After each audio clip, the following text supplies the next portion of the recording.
Are we good? I think we're good. I always hit the button and then wonder if it does anything. Hello.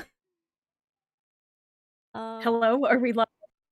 well, Oh my god. I'll know in a second. My chat takes a little bit for it to catch up to me, and I don't know if it's lag or if YouTube's just weird. Okay, I can see the stream. Hello. Hi, chat. Yay! Hello, everybody. How is everyone doing? Pretty good. Oh, Pretty I got good. a notification that we're live. Oh, yay! Oh, I just saw someone said that members don't have super chats to get questions seen, but and then the thing decided to hide on me. Yep. But I didn't see any of the questions last time. Okay, so what happens with the member stuff is that the member stuff highlights comments, and you don't have to pay for them because you've already paid because it's membership thing. But they don't stick around.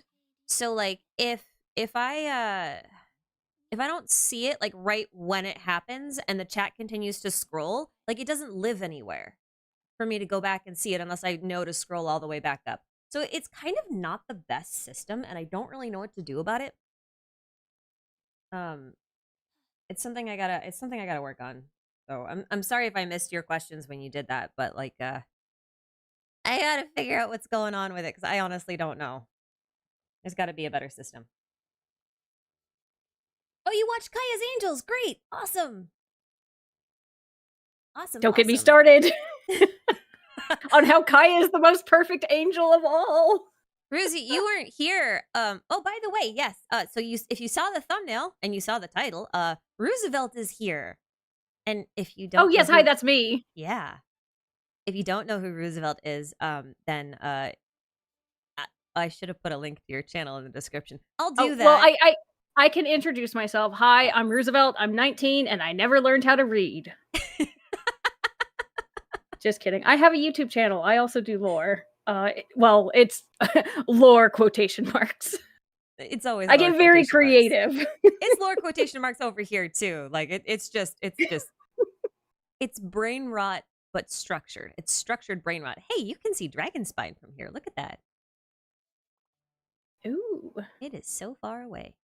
You can even see the glow of the nail. That's trippy. That's really trippy. I'm not used to being able to see that far away. I think you can. Is that tree, like that little one over there? Is that the Oh, Wangshu. yeah. And then there's Storm Terror's lair right there. So okay, so we're at this location because according to the stream yesterday, I forgot the name of the wharf. Oh, Yilong Wharf. Yeah. Should be like literally right there. Yes, like right there. It should be like right there. So we wanted to see what it looks like before the update comes. And there's nothing there. Well, I mean, actually there's kind of something like over here. But that's kind of towards Sumeru more than Leeway. Like Leeway should be like that way. That way. Anyway, we just want to see what it looks like. Yeah, I don't think you were at yesterday's stream, nor would I have expected you to be. But I was really pushing the Kaya's Angels video yesterday, so I'm hoping a lot of other people have watched it now. I did in a bit, but I did have work, so I kind of had to sneak in here and there. But I missed the part about Kaya's Angels. But yeah, that caused quite the rabbit hole for me. Yeah, as some people here know. yes. There's a few Kaya shaped rabbit holes going on. And there's so much stuff that I don't even know where to start. Like I want to do something on it, but like I don't even know how to organize anything yet. I don't know if I'm gonna, because there's just too much. There's just way too much. I'm going over here because I haven't actually done my emissions, and I should.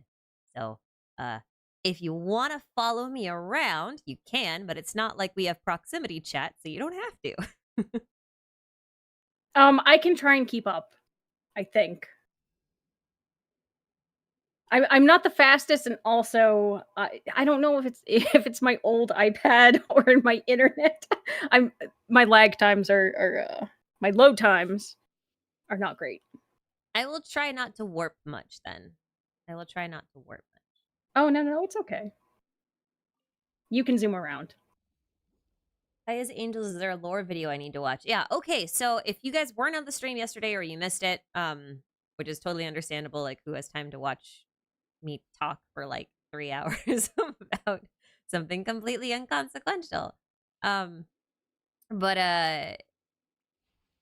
there's an up and coming YouTube channel that released a short video, like 15 minutes or so, all about Kaya, and it's not really a theory video so much. It's like it's just a brain rot video. You know? Like fun facts, but like delicious facts. Yeah, like they're not trying to make you come to any one conclusion. Like they're not actually pitching any ideas apart from Kaya has a lot of really weird, suspicious connections to Seelies and therefore angels. And like that's the whole thesis. But like there's no other theory but there, which is kind of cool because then you can sort of draw your own theories. But it is jam-packed. Oh yeah, there are so many different directions. I know for me personally. So there's also I know one part that like really I don't know, just the brain went burr was they drew some comparisons without any conclusions between Nicole and Nabu Malakata. Yeah, that was awesome. Because especially like Nicole is like this mysterious voice in the sky and she's like, haha, that's kind of right. So like I don't know, voice of an angel, voice of God. I don't know. Anyway, it's a cool video. It's a very cool video. If you like Kaya or you like Seelies even, and you don't like Kaya, then you know, definitely worth a watch. The username's Yai Aggravate, like Yai Miko. And the video is literally just called Kaya's Angels. So I'm pretty sure if you just do a quick search on YouTube for that, it'll pop up. I think it's really neat. So Also, sorry, I took your berries. I don't care. You can take whatever you want. Oh, I see. Whatever you want, you can have, including my crystal flies. My world is your oyster. Watch me just like eat away, spend the next 2 hours like foraging everything off the map. Just because I can. I would be impressed by that. I think it would take more than 2 hours. ChiChi does hit you like a berry thief. I mean, she collects herbs, right? Like berries aren't really herbs, but like you could kind of stretch it. We're in character here. We're in character. Yep, Wanderer is completely apathetic, and Chi-Chi's like, I don't remember anything. Let me take all of your things, because I don't remember what's on my list of things to collect. Also, Ashikai, quick question for you. Are you following chat? Because I can't follow chat. It's very fast. There are a lot of things going on. So I have kind of okay, I went as soon as you said that I went to look at chat and then my poor little buddy got beamed in the face. It's okay. How lore relevant will Kaya be compared to Child? Oh, there was a really good thanks for the super, by the way. There was a really good thread that someone shared on Discord. Was it this morning? Was it yesterday? Did you see that one? I don't think I did. The one about the 9 days? Oh, yeah. Wait, hold on. That was about Scaramouche, though, right? It was. Oh my god, is that a time trial I didn't have? Oh my god, okay. Yeah, no, it was about Wander. That was the question. Like compared to Child, how lore relevant will he be? So, I think it's no secret that like most people know that Hoyo is at least giving a nod to their favorite Evangelion through Child and Wanderer. Right? And so I would argue for that reason that they're probably comparable lore wise, even though Childs are a little bit more overt, I think, right now. I think they're a bit more prominent. How's that? But like someone posted a really cool thread on Twitter that got shared on my Discord because I'm like never on Twitter anymore, and it's so nice. Trying to remember like the exact thing it said. Basically they were pointing out that Odin hung himself from a tree to seek enlightenment for 9 days, and then Scaramouche's song, like his theme song, is like referencing the 9 days of like sacrifice and introspection. And then he was the one who went into a tree to sacrifice himself for a period of, you know, so like there was that whole sort of thing going on. And considering how prominent a character Odin is like thematically for the world building of this game, I would argue that the references is fairly strong. Yeah, I mean, especially the name of the song, that's oddly specific. That's like really specific. It's pretty. It is pretty specific. Hang on, Do we go Windy Boys? Wait, how does this relate to Kaeya and Child though? Wait, was that question? It was. That was the question. Well, Okay, you see, the first thing that my mind went to. It's fine. It's fine. C6 Wanderer main here. Like, leave me alone. Jeez, I wasn't paying attention. I'm sorry. Child compared to Kaeya, I would say Kaeya is probably more lore relevant than Child. But I feel like they both have. I've seen many comparisons to Jesus with both, so we can see how that plays out. Okay, this is going to be a hot take. I think every nation has a Jesus. You're a Jesus, and you're a Jesus, and you can be a Jesus too. I'm serious though. Like, if you look thematically, like you can kind of start to see it, right? Mm-hmm. Yeah, like, no. I see it too. The little ties here and there. So I think that like even if there are Jesus references for Child and it feels really important, there were also Jesus references for Farina everywhere. So Farina is also Jesus. Yes. Right. So like Fontaine Jesus. That's kind of how I think about it. Not so much like lore relevancy for. Can he come back? Not exactly like lore relevancy overall. I think that doesn't matter as much. I think it's more like per nation almost. Because like is Child Jesus in like the grand scope of the whole of Teyvat? Probably not. That's probably the Traveler. I mean, my personal Jesus is Kaeya, so that's my answer. I get ya. That's funny though. I actually read it as Wander. Like my brain's just like on auto replacement. No, I want to talk about my favorite son. Wait, hold on. So I'm also just glancing at chat, so I'll like occasionally see things. And someone said Farina walks on water, and that reminded me in the trailer yesterday. Gaming walks on water. He's like performing on water. Is Gaming the next Jesus? I'm gonna be curious to see if he like actually does that in the scene, or if that's gonna just be part of the you know, little rendered promotional sort of stuff. Ooh, I feel like he probably will, because usually they, except for like a few scenes, I feel like they usually take directly from the cutscenes, right? Yeah, but it's not so much that. It's that I don't know if that was necessarily from the cutscene. I don't remember. I have to go look at it. But they also do like pieces from their demos or collected miscellany for the character little showcasey bits, and I don't remember what part of the trailer that was from. So you know what I mean. You know what I mean. Yeah. But Greg Furlong, thanks for the super. When do you think that door in Sumeru to Conria will open? after Schniznaya. Well, what do you think, Rooze?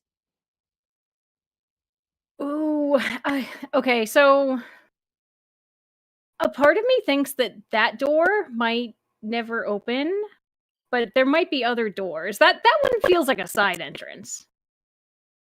It does kind of feel like a shortcut. Like a the doors in the restaurant that like you're not supposed to go through, but like also none of the But you go employees through ever really go anyway, through. so you can take a shortcut, and then the restaurant employees are yelling at you, but you gotta ignore them. Yeah, because they're not even the ones that go through it. Like it's like some sort of utility door that's only for like 4 different types of employees, but not like the main crew. You know? I think I think Yeah, you're right on that. so I think it's a side door. I think the door we're gonna get is gonna be even cooler, and I don't know if that's cope, but like, come on, like Connery is kind of important, Little bit, right? It's kind of important. It changed the whole course of history. I think it's pretty important. Oh, am I going robot? Oh no. Robot? Oh, Everyone's. you sound It might okay be to my me. connection. It could also be mine. Wait, it's fun. We're 2 creators with the most terrible internet connections. Can you guys at least understand what I'm saying? Mhm. Beep boop beep. I can. Boydoy, thanks for the super as well. And Allison, thanks for the 5 gifted. Just a reminder, if you guys get a gifted sub, you can use it to access the Discord. And your Discord membership does not expire when your membership does. Those things are 2 completely separate things. So make good use of it. Come say hi. Bogey, am I done to do a Narcissus Croyd storyline video soon? Yes, it is 67 minutes. Keep growing. Okay, I had to make 2 amendments this morning because I had a thought about blood, and then I realized that it was very important for me to make some clarifications, and then I had then I added like another 2 minutes on, and then I had to add one more thing I remembered about Dottore, and then that added another couple of minutes. It's 67 minutes. Leave me alone. So it's gonna take me a hot minute to edit this. I'm only like maybe 7 minutes, literally 7 minutes of edited footage done. So yeah, that'll be a thing. I've just realized this I whole mean, time my phone's been yelling at me. oh. Oh no. What is it yelling about? It's me yelling at me. Oh. I had the stream open because I was checking something, and I didn't realize it wasn't muted, and so it's just been yelling at me, and I'm just like, why do I hear an echo? It's me. I'm the echo. Oh, I will say though, 67 minutes is very impressive. Like, I know for me personally, and I'm very honest about this, like 20 minutes is my limit. Like if something is hitting like 25, 30, that's when I like really start to lose it. Yep. No, So, me too. That's why I don't like doing them. But like I did this one and I was like, okay, the recap is about 20, 25, 26 minutes thereabouts. Plus like a minute for the intro, that kind of stuff. And I that seems manageable, but like I have so much to say after the recap, right? And it's all stuff that like I could make a part 2 and put it all in there, but like even if I did that, it's a 45-minute part 2. So, you know what I mean? Like it's just kind of I can't accept that right now. It's right. I'm gonna make resin though. Oh wait, no, I can't make resin. I have all my resin full. Or do I? Or don't I? Do I or don't I? Do. Okay, I'll make one. I have it all full. That's normal for me. Round well, up it to does 70 seem for like luck. the children yearn for longer videos. They want a 24-hour live stream. I mean, so long as everyone's okay with them taking a long time, then sure. Let's go hang somewhere though. Let's find a place to run around and hang out. in the meantime. Ooh. Oh my goodness. Okay, I'm actually behind on chat. So you asked me how I keep up with chat. The real answer is I don't, and I can't. It's not possible. There's 800 people in here. I can't read all this so fast. I'm so sorry. I try, but like sometimes I just can't. Do we want to go to Leeway and just like look at the border? Ooh, yeah. Because like I had Because no it I had no should plans. be right. I imagine it would be. I mean, the only place This it could be whole is like, area. yeah, next to Midland. Let's go say hi to Cloud Retainer. Where does she live again? I think here. On a Near mountain. Whoa. We fused. For a moment, we were as one. the hive mind. Wait, where The is zombie it? Oh god, puppet that can never die. I haven't been here in so long, and I completely went the wrong way. I used to come here a lot, and I forget why, but I was here a lot. But I wanted to come over here because this table is the exact same one that's used in a model that we saw in the teaser yesterday. The only thing that was different was the teapot. Yeah, Exact so same thing. one thing I've been thinking about, I know which one you're talking about with the giant teapot in like this courtyard. Mm-hmm. I know I've been trying to refresh myself on like any Chenyu crumbs we have, which means reading things for the first time apparently. But in the live stream and some of these like the Echo set, and I guess what else? Oh, like in Baiju's character story, they always talk about 2 figures and not 3, but there were 3 seats. Yeah. Am I crazy? Am I making this up? But like in defense of that though, they never really talk about 3 seats for Gui Li either. They only really talk about 2, right? Like they usually talk about Zhang Li and Gui Zhang. But like Cloud Retainer isn't really talked about as third in command, but she is the third party here, right? Oh, okay. You know what I mean? Like Yeah. we kind of lumped her, or at least I did. I can only talk for myself. We kind of lumped her together with Moon Carver and everyone else. But in reality, like the third seat here is for her. Which makes me feel like she's like slightly elevated in terms of position, but she's still not mentioned. So I think there's still potential there for something like that in Chenyu. Or maybe it's just another place the 3 of them went. And maybe it's like nothing at all, but I don't know. We'll Yeah, see. I was just thinking like if there is a third, well, because like in the live stream they talk about the carp and the snake, right? Yeah. So it's like then who's the third? Even if it's like someone maybe not as important. What secrets are they hiding? That's all I'm saying. How long have there been 2 Eyes of the Storm here that I've just never known about? Literally since I started playing in like 1.1, because I remember like I saw them and I ran away because they were way too scary.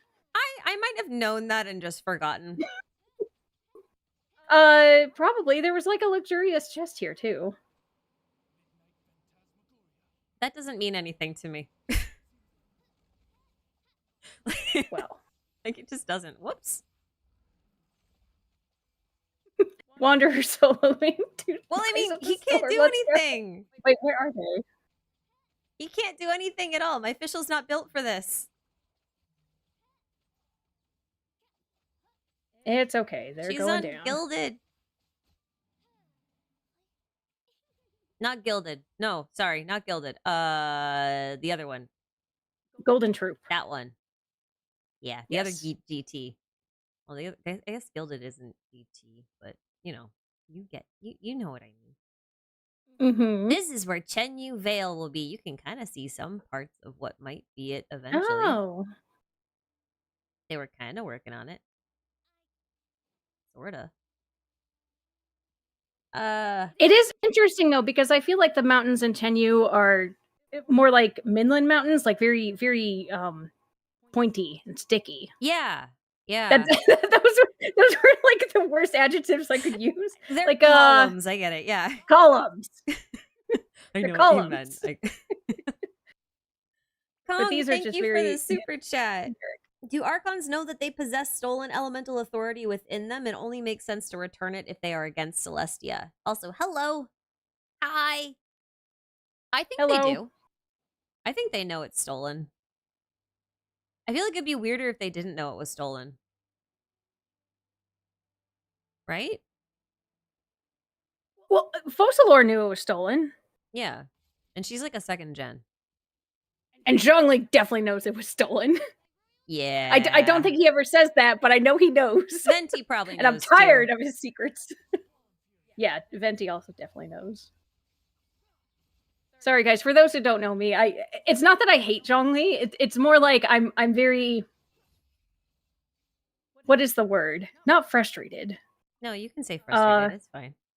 He's very lovingly frustrated. frustrated. ChiChi just tried to kill me. She did not appreciate our fusion earlier. Okay, this guy's annoying. Come back here. But yeah, I definitely think it'd be weirder if they didn't know everything was stolen. I wonder if Nahida knows. I feel like she wouldn't, and maybe it's something she could have learned from Dottore, because I guess she also could have like learned it from Irminsul, but I feel like that's something that's that's knowledge that's they want to erase, I guess. I don't know. What do you think about that? I mean, I feel like the thing about secrets is that like you can't really keep secrets. Like someone's always gonna know. So like the best kept secret in my opinion is one that you can control who knows the secret. Oh, okay. So if you have like 6 people who are like 6 or 7 people who are monitoring who knows the secrets, like that feels more manageable to me than just saying like history's been totally erased. But I might be a little and that makes more off base with sense. that.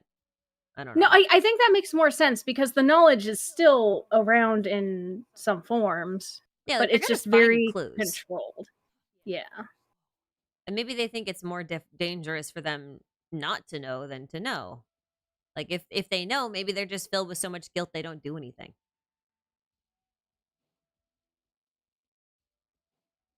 Yeah, although I will say I don't think A would know.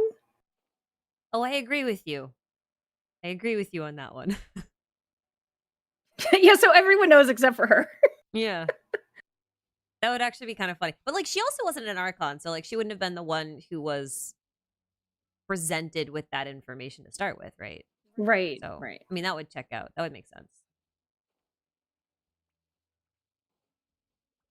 Yeah, that sounds right. There's another super that I saw and I have to Koidoi, welcome back. Thanks for the second super.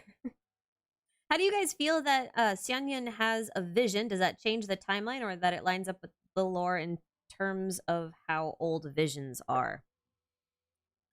Someone talked about this yesterday on stream, and I got to thinking about it a little bit more. And they were right. And I've decided to make a whole video on it after the Narcissus and Kreutz questline is done. Because I have a theory. A game theory. Retire in peace, Matt Pat. What was it? I don't want to. I'm trying to think because I think I was kind of lurking during this part of. Wait, was this during stream or was this something that someone posted? I can't remember. It was in chat. It was in chat. It was in chat. Okay. But it was like I've had a theory about crystal hearts for a while, and we know that Adepti have crystal hearts. But the person in chat who pointed it out, whose name I forgot, I'm so sorry. You know who you are. I am crediting this to you, even if I don't remember your name. They pointed out that like the third eye is written to be like the vision, like it's actually the vision. And I got to thinking about dragons and pearls again. And how I was like, oh, well, visions are kind of like dragon pearls. And I was like, wait a second. If Adepti have these, and we know that they have crystal hearts that they leave behind when they die, and we also know that bishops, when they come of age, the crystalline material that accumulates in their body, like, forms this core that replaces their entire heart, then that just means that bishops have crystal hearts too. So it might be something along the lines of visions are like a way for that thing to manifest outside of the body. But that also means that they've probably existed for 6,000 years or more, but maybe not looking the same way. That's where my head's at. That's interesting. So wait. So you're thinking Whee! internal then, or Hmm? just more internal, or more like an aura or a vibe? I guess I don't know how to describe it. I was thinking Did I like follow correctly? well, I was thinking like you know how the gnosis are called the heart of God? And how we Mm-hmm. have these crystal orbs that are like visions, which are said to be like primitive gnosis. So they function Right. similar to a gnosis, but Mm-hmm. they're not actually gnosis. We know that there's reasons for that too. But like, why do you keep trying to kill me? Oh no, I I'm don't. just I'm trying to keep up with you. I'm kidding. You're zooming around. I'm kidding. It's fine. It's just funny. Every now and again, there's like a sword flash out of the corner of my eye, and I'm just like, I'm dying. There's no friendly fire in this game. You can't kill me. I'm immortal. No, I was thinking about like how gnosis are the heart of God, and visions are like called to something similar to a primitive gnosis. So like Mm-hmm. a not completely fully formed one, and then they're also called eyes of God, and then the vision that you have with an adepti is also called like a third eye. But then in bishops, they're actually the heart. They replace the heart and allow them to become a dragon. So I was just wondering, like, if Mm-hmm. there's like a trifecta of how those three things connect together, in that they're all crystalline, they're all related to eyes or hearts, they're all part of the deity or person or human that they came from. And this is Mm-hmm. actually No, why I think I see what you mean. Yeah. this might actually be why when they were asking about Kaya and Child, I immediately went to Wanderer because I was thinking about Child's relevancy to the whole thing, and my brain was on this topic from when I was reading about something earlier that I was fact checking. And then I remembered that Wanderer's entire story was about him getting a heart and like what it means to have a heart. And there's a passage that I Mm-hmm. forgot about that says straight up that if you have a heart, you're human. And that kind of answers a question that we've all had about why adepti and yokai and puppets can get visions. Because they're just like, if you have a heart, you're human. Like, that's its definition. So then the definition we need to actually figure out is what makes a heart a heart. You know what I mean? I should Mm-hmm. actually really go find that quote. I bet I could find it really quick. Yeah, where is that from? It's on Wanderer's lore page. It's cited as being from the official Genshin website. But let me go find it real quick. Because I feel like I've seen maybe another variation, maybe in the artifact set, the husk set. Is that the one? But Yeah, not I quite know that. what you're It talking didn't get about. there. I know what you're talking about. There's like a I know there's a line that's similar. I know what you mean. I know the one you mean anyway. Um Okay, so this is apparently Wanderer's description from the official website. That's what it's cited as. And the quote goes, if the measure of humanity is having a heart, then he cannot be deemed as such. If one without a heart experiences joy and sorrow, then he shall be a puppet most alike to humanity. Mm. So I was thinking about this as you read through his whole story about how he obtained a heart and how he wears his vision over where his heart goes. and how like in the scene at Tatarasuna he rips out his heart, which wasn't his heart, it was Miwa's heart. Still beating. Right, right. So graphic. But yeah, like there's little things like that. Like I think there's something there that needs to be a bit more developed, but I think timeline wise it'll still work. It's just there's a lot of strings on the cork board to connect together. You know what I mean? Yeah, We're yeah. just gonna run the border of Liwa and Mondstadt all the way, the whole length of what should be Chenyu Vale. I've decided that that's Oh, today's yeah. activity. I forgot there are these random ruins here. Like the actual like domain style. Oh, like the Sealy style? That's Yes. actually not their name. It's just what I call them. And I don't remember why I started calling them that. I've just always called them Sealy style or Selvendignir style ruins. But you're right, these are very random. The Sealy courts have like this the same pattern. Like not quite a triquetra, but it's like a the Celtic looking vines, I guess. Yeah. Okay, we're gonna go over that house now. Why are they here? What, the house or the ruins? Oh, the ruins.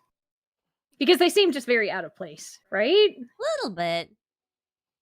I guess like bit. the ones in Mondstadt tend to make the most sense to me in terms of how they're just kind of scattered around. Yeah. I don't know. We'll see. Fairy Bread, thanks for the super. Any thoughts on where vision casings come from? Any thoughts, Roozy? You want to take a stab at that one? I don't. I'm trying to think of like I'm trying to think of a funny answer, but I'm even stumped there. Like I can't even come up with like a joke answer.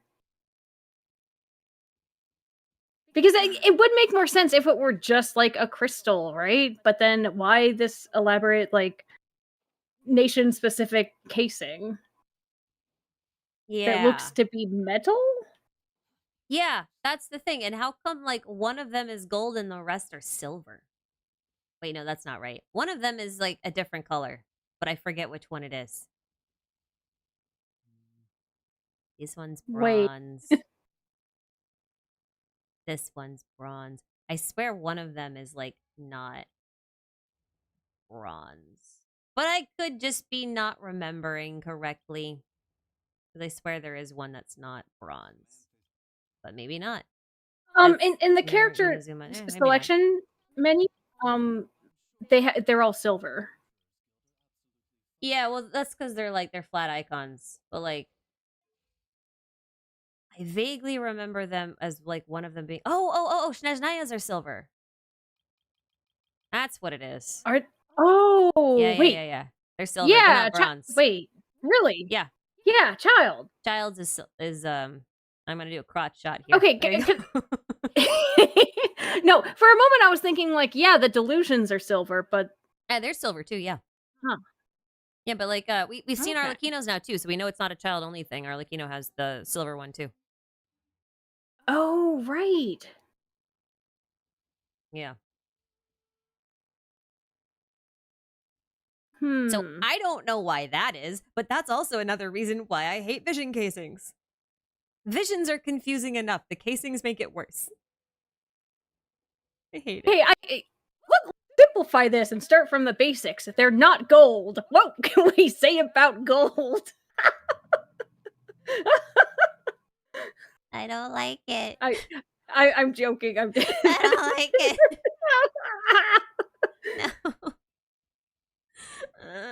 No. Gold like the sun, or I don't know.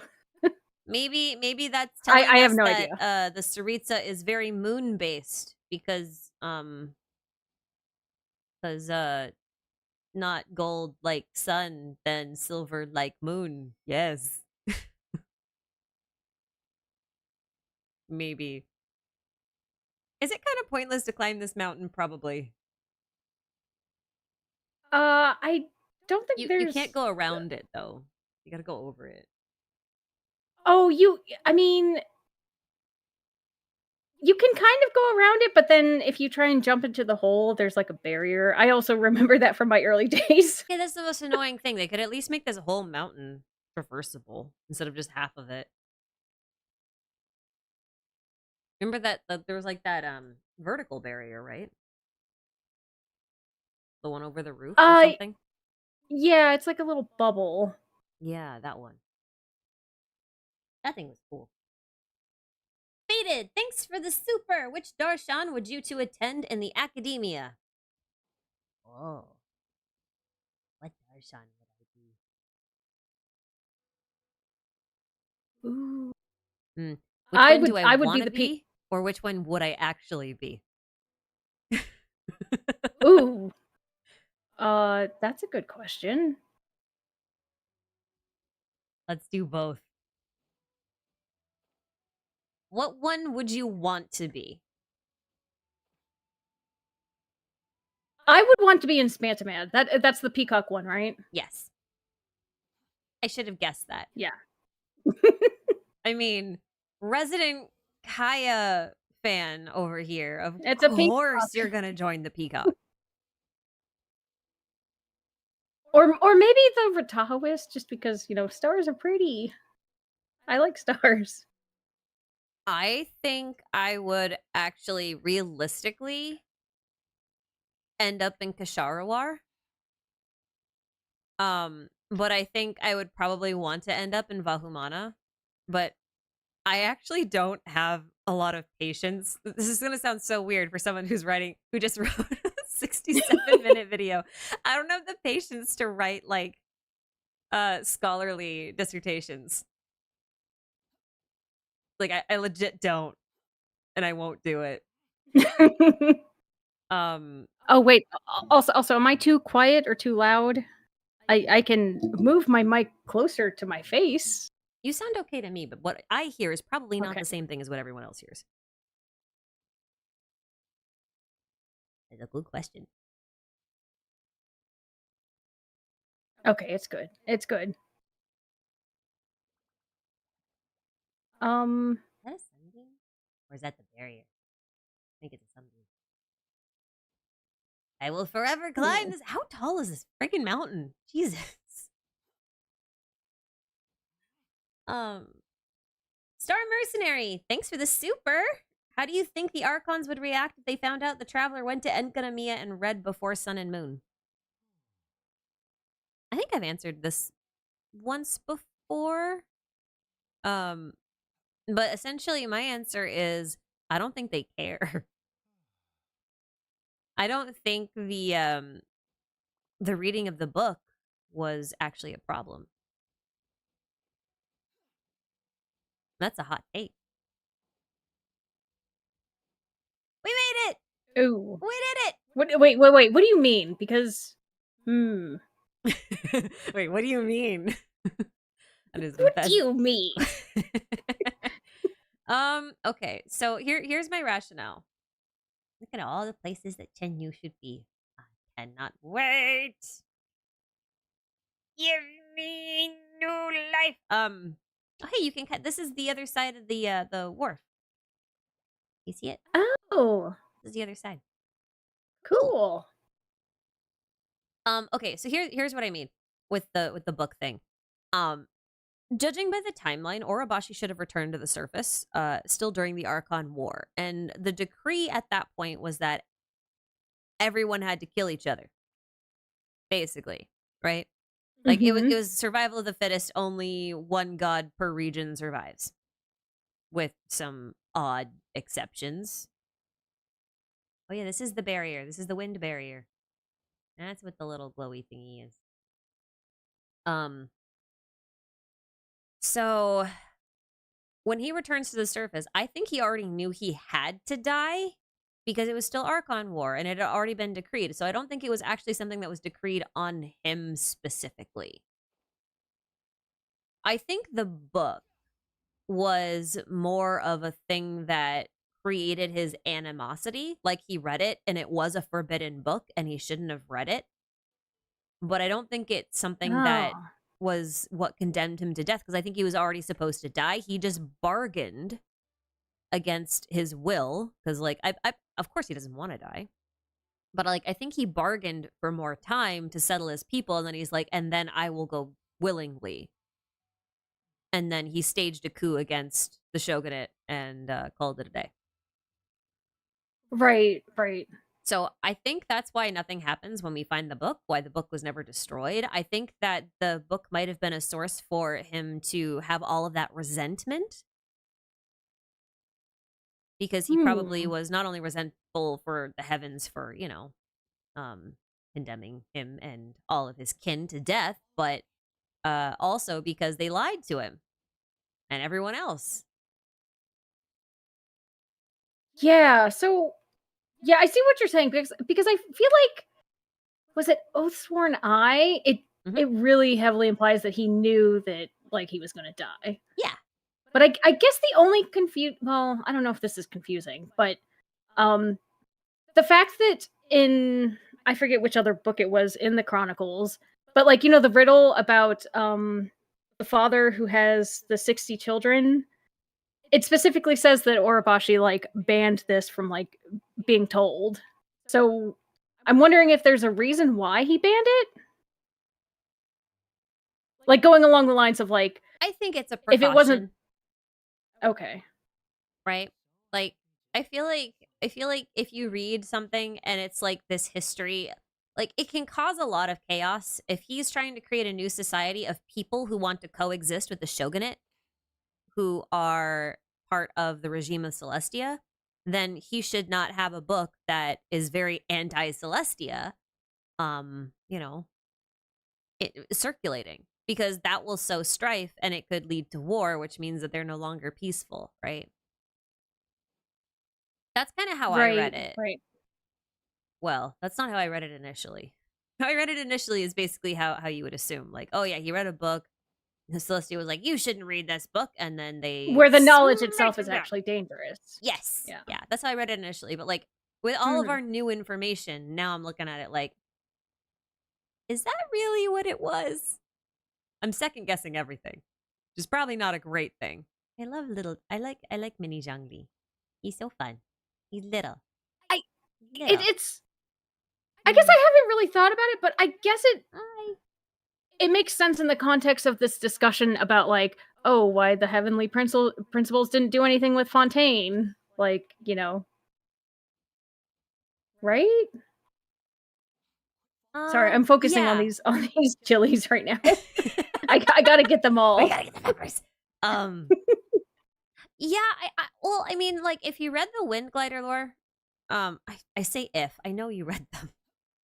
Yes. But when you read the Wind Glider lore, like it basically says that whatever power source Celestia had, like whatever authority they had to execute their will over the world, they don't have anymore.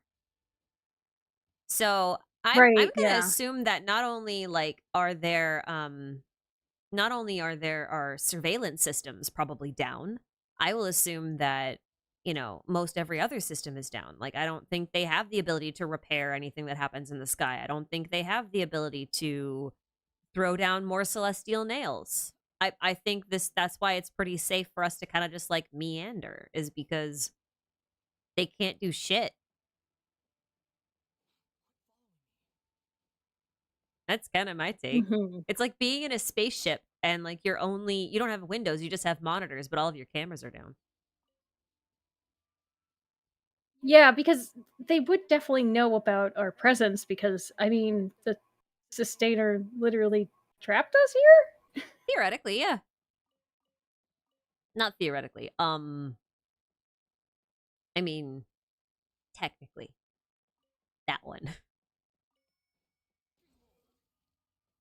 Oh, wait, also, sorry, this is a complete side note. I just happened to glance up a chat. Oh no, that's a good thing. Still number 1 on my wish list for every this is for every patch ever. I want another nail. I need to see I another I nail. want to see the nail in the desert, and I want to see the supposed nail in Surumi. Oh, yeah, Because yeah. because I wanna see those too, but like we I just wanna can see a nail. we can kind of sort of see the nail in the desert, like with the glow. But like the one that's hypothesized to be in Surumi is nowhere to be found. Which is weird. Very.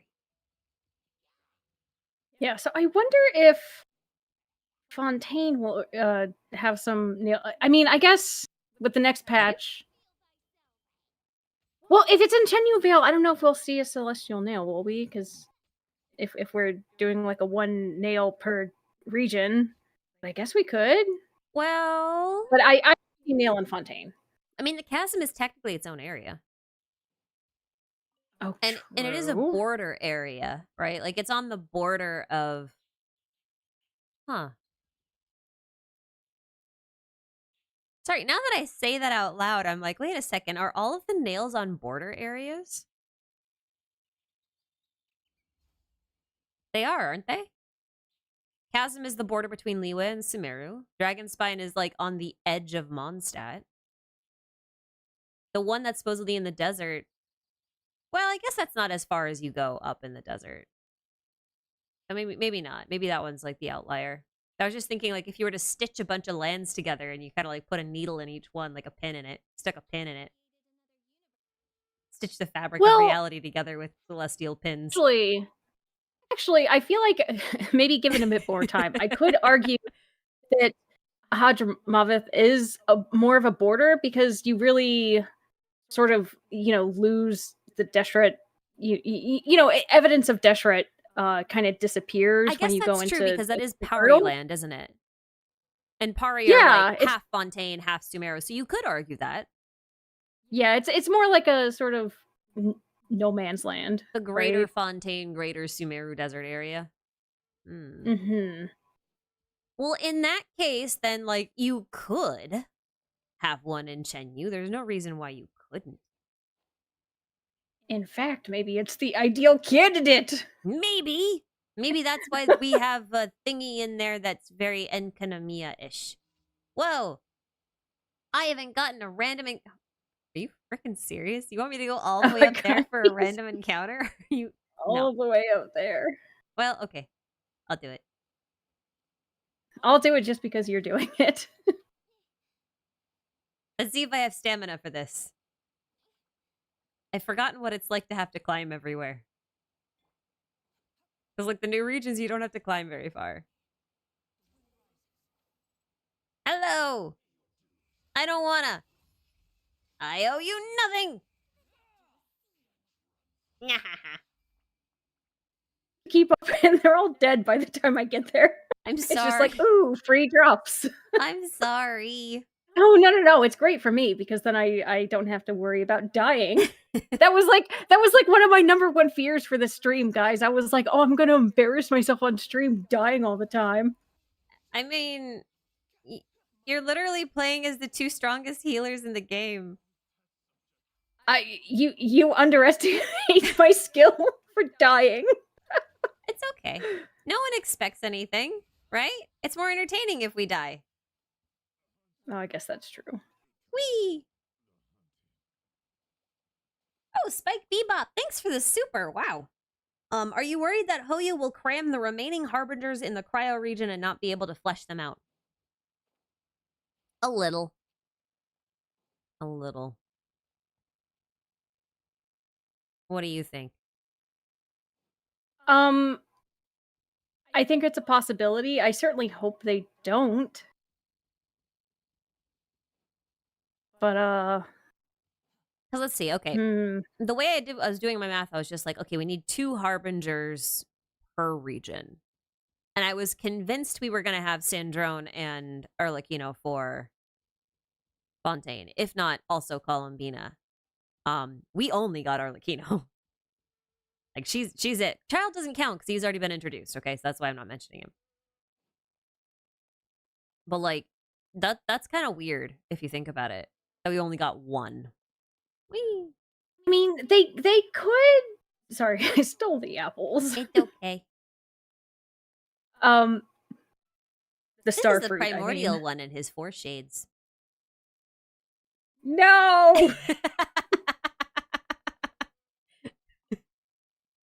You have to start them all up. You need to reboot them. That's why the system isn't working. They're all turned off. Oh, wait, is this actually... Wait, no, this is, like, just a bug, right?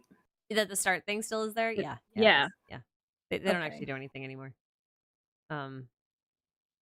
Okay, so I don't think I so. could see them maybe not crunching them all into Snezhnaya, but maybe with Natlan they could do that. But there's also the question of, like, which ones are actually going to be playable.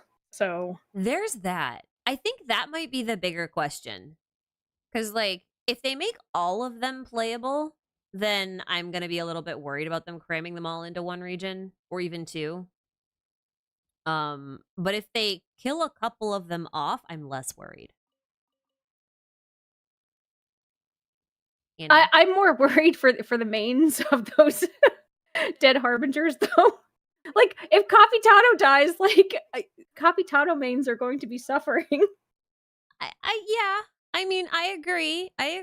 But, like, everyone thought Senora was going to be playable and then they killed her. So, like, unless they decide to revive her, like, right? I mean, Dottore could always swoop in and make Mecha Senora. I mean, yeah. I mean, she did with that guy in the comic. Yeah, I mean, he He made did. a robo group. That's true. That's true. Guys, this isn't cope, I swear.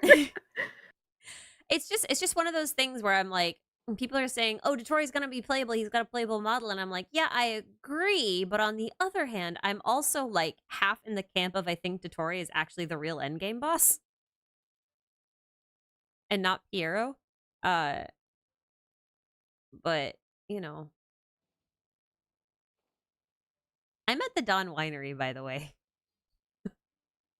Oh, I was like still looking at these statues. I was like, I want to go I was, hang like, out in lost in D-Loot thought. Land for a little bit and like chase some bugs. And then I was like, wait, I didn't tell Roozie. But the thing, okay, so we've had, I'm gonna wait. We've had let's see. We had one Harbinger in Mondstadt. Well, okay, technically no. One Harbinger in Mondstadt, two in Liyue, if you were playing in 1.1. If you were playing not in 1.1, then we had one in Liyue. And then we had one in Inazuma. And then we had one in Sumeru and one in Fontaine, right?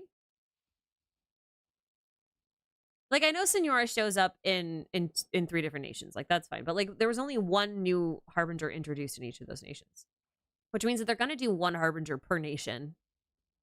Which means that, like, at minimum, we should assume that 8 Harbingers will be playable. Because Conria is a chapter. And a region. That's at least 8, which would mean that, 3 or so have to die or just not be playable. I mean, I know personally as the number one Piero fan, I've already accepted that he probably won't be playable and he might die, and I'll be devastated, but at least I'm emotionally prepared for this. Curse you, little bug! Oh, did it run away? It ran away from me. I am upset. I was at the right elevation, too. Curses! Curses! Yeah, I am a little bit worried. The thing is like in Fontaine, if I'm right, okay, I can't say if I'm right because I'm not the only person with this theory, but like if the theory about Elaine being Sandrone is right, then we have 3 new Harbingers getting fleshed out with their backstories in Fontaine. Because we'll have Sandrone and Pantsman and then Arlecchino, right? Mm-hmm. So that would be 3, which means they could introduce them towards the end in like the pillar patches or whatever. Like they could do that, or they could introduce them in Natlan and have them be assisting Capitano or something. Like, that is something they could do. But, like, I feel like if they want to make them all playable, then they're going to have to step up their game and start introducing 2 or more per region. So you think it's very, very unlikely we'll get Syndrome in Fontaine? Yeah. Yeah. And the reason is because, like, he's showing up in a bunch of little side quests. And I feel like if we Mhm. got him in Fontaine, he wouldn't be present in those side quests. Like, I feel like he'd be in the next region. Otherwise, it just doesn't make Yeah, sense. that makes sense. Yeah, that makes sense. But maybe I'm coping with that. I don't actually know. Oh, I'm sorry. I just like went full on blinders and stuff looking at chat. I'm sorry. I'm not really. I am actually ignoring you guys. I'm so sorry. I want to say you guys are probably used to this by now, but that's not fair. It's not fair. I'm sorry. I'm just distracted. I'm like a magpie in a shiny shop. Shiny Shiny. things. The Raptor Rex, thank you for the super. What are your thoughts on the clear quantum symbol while Skirk and Child fight in 4.3? Also, Murata as the Pyro Archon, as in Himiko Murata. Those are 2 questions. So I think come back here. I think like the quantum symbol you see, it's not the first time we've seen it. We've seen it a few times. And I don't necessarily think it is the quanta symbol. I think it's actually a coincidence that the quanta symbol actually comes from this symbol, but it's actually like the outline of a black hole, which is what Skirk seems to be based on. You collecting wood? No, I was trying to knock down the berries, but I guess you took them. Oh. It's okay. It's okay. Yes. I didn't need them. Yes, I I didn't need did. them. It's fine. It's fine. I was like, I'll swap to Ito. You can get more wood. No, Ito is my no. woodman. I just He's my lumberjack. yeah. What a weird passive. It is a little bit of a weird passive, yeah. A little bit. It's very handy though when you want to do teapot stuff. It's kind of a weird thing to summon a character for. So like it's Oh, the whole quanta thing feels like a very black hole symbol thing more than it is like a symbol of quanta, because I don't think quanta is actually going to be in this game. I think it's just qualified in this game as abyss at this point, or Numa and Usia. Like I think that's where it's going to be. I don't think it's ever going to actually be quanta the way that quanta exists in Star Rail and Honkai Impact. But the first time we actually see it is behind Dainsleif in his introduction character card art. yeah. So like that's Gargantua. yeah. From the movie Interstellar. But it's also the, like our depiction of a black hole, right? Like that's what we think black holes look Yeah. like. Yes. Where do you go? Also, oh, this is his limit. He doesn't go beyond this I point. don't know if you've shared this with people Okay. before, and I'm sure a lot of people have noticed this, but it took me a Mhm. while to notice. What that little quanta thing that Skirk is holding, you can actually see the whale inside it. Yeah. It's like actually a Pokeball. It took me a few watches to see that. Like going through the footage, I was actually editing like a thing, and I was like, wait a second, like the whale is actually in. You can see it, like it didn't get compressed and it's like opaque. It's literally translucent. It's like a glass ball. It's so funny. But like, yeah, lots of stuff about black holes. Lots of stuff about black holes. Which is very interesting in the context of Wanderer and Venti. With both of them making those black hole vortexes. Oh yeah. I did always find it a bit eerie that like I just would have assumed it would have been like a core of like, white light or like the green, animo light, but no, it's kind of a black hole. It's literally a black Sucking hole, everything yeah. in. And then if you get sucked in by the whale, like the whale's color, it's not like it's purple that it has everywhere else. It's the animo color. And then the other weird thing about all that is if you mix Numa and Osea together, you get the animal color. Which is like, why? Oh, What do you mean? And when you get sucked into the whale, it looks like Wanderer's alt, doesn't it? Yeah. That's what I mean. That's why it's weird. The That's why the whole thing is weird. The pieces are piecing. Pieces are piecing. The cooks are cooking. Nice and spicy. Oh, also, Ashi, so did Uh-oh. you talk about the Hilly Churl event at all during the stream yesterday? The one where we possessed them? Yes. No. Because I'm Because still trying to process it after we just had an event where we just shot at them. Oh yeah, we're just shooting at them, but now we're learning that, like, they have a society. I mean, we've known that they have like a society and a language, but that's I know it's whiplash, but I think it's interesting because it sounds like you can possess them and disguise yourself, but the Sama Churls can actually see you. That's kind of creepy. They're the only creepy. ones with exposed eyes, too. They've got the singular eye in the middle of their face. Yeah, and I was like, I was talking with Nana about this. Well, I mean, it was a group discussion, but apparently it's the Eye of Upano that we use to possess the Hilly Churls, and apparently Upano is it's actually a Hilly Churl word, but it's really difficult to translate. So it means like something like going up or flight, but not really. I vaguely remember this. You know what? I'm going to go out on a limb here. If it means flight or moving upwards, and it's an eye or something that we use to possess things, then what's stopping it from being a word for ascender, as in someone who can ascend to heaven? See, like I was like thinking, like, are they trying to go with something for that? I don't know. I don't But yeah, either.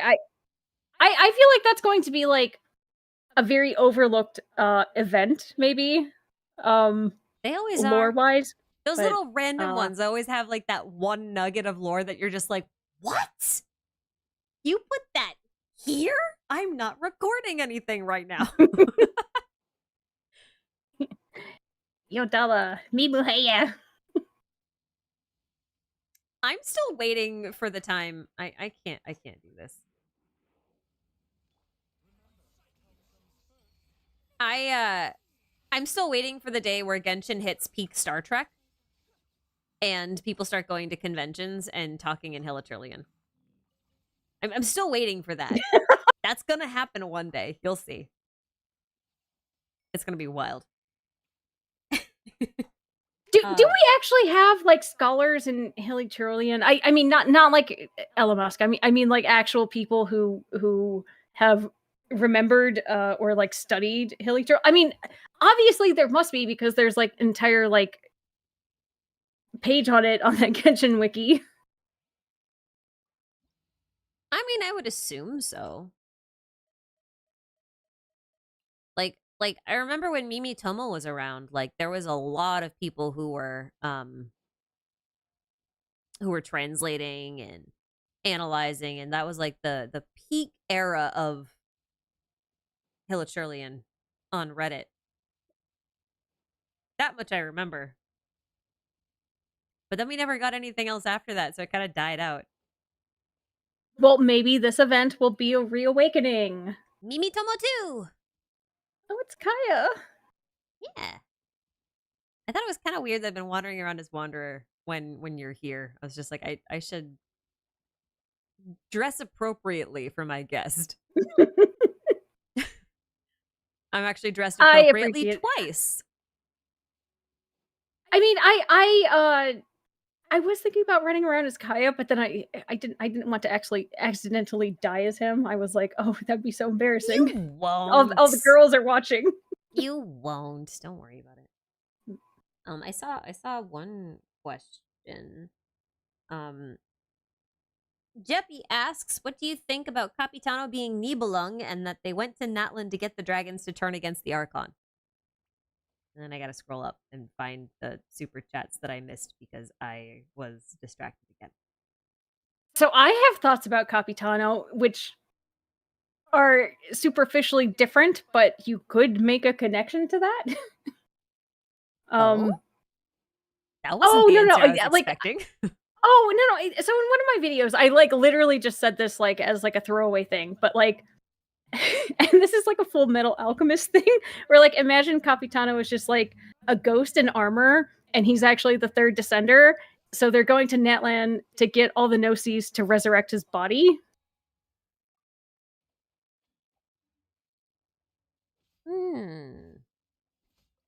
That would be weird.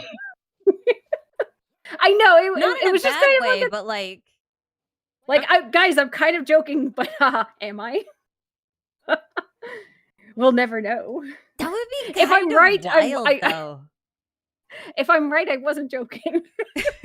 I'm only joking, unless it happens, in which case, no, I was right all along.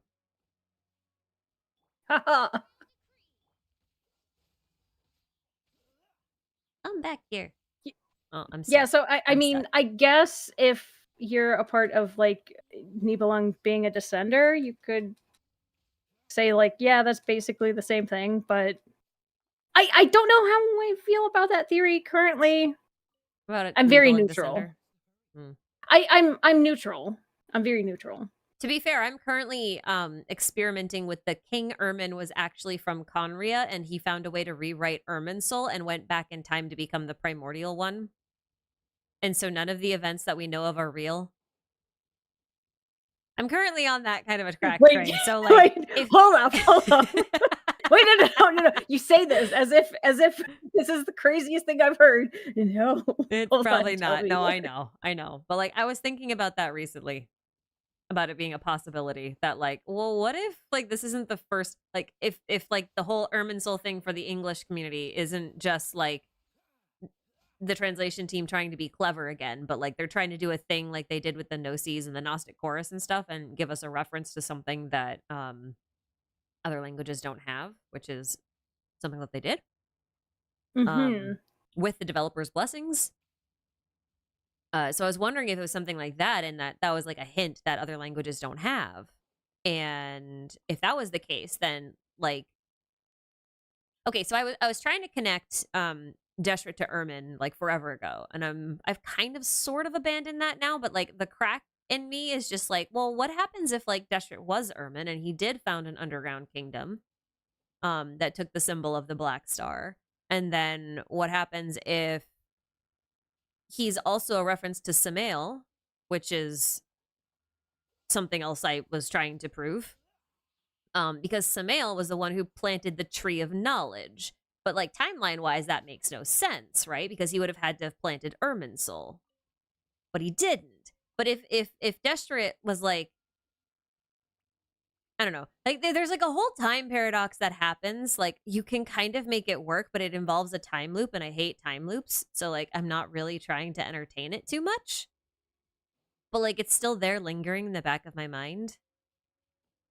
Okay, so like time loops though, the only way you can avoid paradoxes is if going back in time, like the time you experience was already written, right? And then like right. Like I know XKCD made like a graphic about this one time. Yeah, so it's like it doesn't actually change anything. Everything has already been changed. So you're experiencing what has been changed. So yeah. But you could also make like a case for retro causality, which is like the way that I've been trying to justify it in my head, where like the future is actually what determines the past, which is why you get stuff in Various Melancholy saying stuff like only if the future can save the past.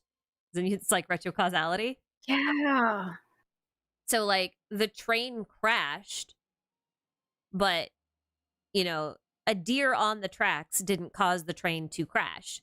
The train crashed and then a deer appeared on the tracks, which is what caused it to like it. We don't really have a good way to explain retrocausality in our language. Like English is not good for trying to communicate these ideas at all. Oh, is it better explained in other languages? I don't know. I really don't. But like, I don't know enough about the structure of other languages to be able to point out at one. But like, it's just really hard conceptually to not think of cause and then effect, but to think of effect and then cause. Yeah, I mean, this is this is something that Weird I think glowing about pond. a lot, but it always breaks my brain. So I don't know if I'm making any progress on this front. Yeah, I mean, me too. Like sometimes I think I get it, and then like I try to apply it elsewhere, and I'm just like, this is harder than I thought it was gonna be. Oh, by the way, is this the glowy pond you guys were This talking is the about that? glowy pond. Oh, this looks very different on my device. This looks very different. Oh, are you looking at it on stream? Oh, yeah, so I'm looking on stream and also comparing to my own screen, and it's yep, that's normal water to me. But Yeah, no, then on your stream, it's, it's glowing. Like you can see that at least the rocks are illuminated. guys, you wouldn't believe how much lore I've lost out on because of my graphics. It's okay. We'll fix it. We'll fix it. Don't worry. Don't worry. Yes, yes. Not to continue that line of thought too much because I've been ignoring chat again. What else is new? I'm Oh, sorry. I forgot about chat. See, you did it too. It's not just me. See, it's not just me. Oh, there's people here There's other than people us. here. Not just you and me. This isn't a private room. Jason, thanks for the super. Do you think Puccinello will be playable? I'm not sure. I'm not sure either. Frankly. I don't even know that we know enough about him for me to even be able to confidently say anything. Like I've seen from other people who've really looked into him because I haven't looked into him as much as I feel like I should. I have seen some theories which suggest that he's probably inspired by a type of Russian house elf of sorts. Not in a Harry Potter way. But that was how I remembered the translation as being like a house elf. But more like those Japanese ones, like the spirits that possess a house. I think it works more like that. I can't remember their name either. But I've seen those. And then they also tried to connect him to a few other things. And I'm just like wondering if he's supposed to be like the guardian of the Tsaritsa's palace or something, like a steward of sorts. Ooh. And if he is, I kind of feel like if the Tsaritsa ends up really being our enemy in any way, like I feel like he's the one who goes down and not the Tsaritsa. Because I feel like the Tsaritsa has to be playable no matter what. So I feel like he might almost be the sacrifice for that. But like I got nothing to base that on but vibes. You know, I don't actually know why we're in Storm Terror. I was just kind of here. Walking and we just ended up here, but we saw the glowing pond, which was enriching for me. That's true. That is a benefit. How about before I do, I won't take you to the desert even though I like it here. We could go back to Fontaine for a while. Do we go To back to Fontaine Fontaine. for a while? Sure. Go find some interesting locations to hang out in. Oh, we could go look at the bishops. Our friends. We could go to Enconomia. I haven't been there in forever. Well, okay, no. When I say forever, I mean like a week. For you guys, it might be like 2 years. I don't know. Actually, no, this is relevant to the stream from yesterday. So let's go here. Yeah, let's go. Let's go. Oh, wait. Where are you going? Books with Ike, thanks so much for the super. I'm sorry it took me a while. These things don't have timestamps. I don't actually know how long it's been. Which can kind of be a problem. I'm sorry. Do either of you have any thoughts about how the people of Araneus are able to develop telepathy? It's weirdly low-key thing from the 4.2 quests I haven't seen people talk about yet, e.g. with Rogue.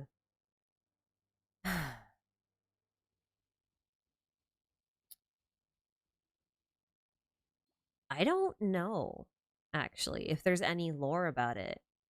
Like, I know it got mentioned, but I don't remember there being anything specific.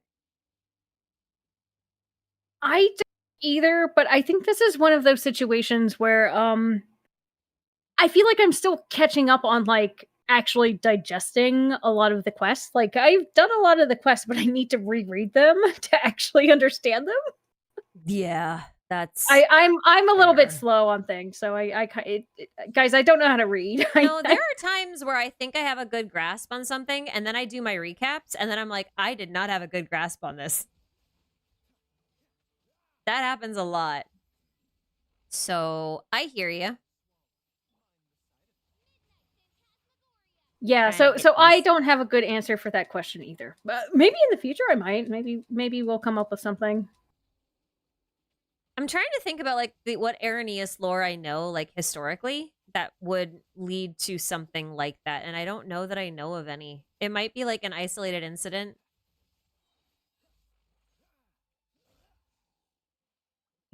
Ah, I got stuck. Give me your bones. It still weirds me out that they don't carry around their own bones. yeah, I was going to say Like yeah, these your aren't their bones, bones. not your bones, but like the bones that you carry around.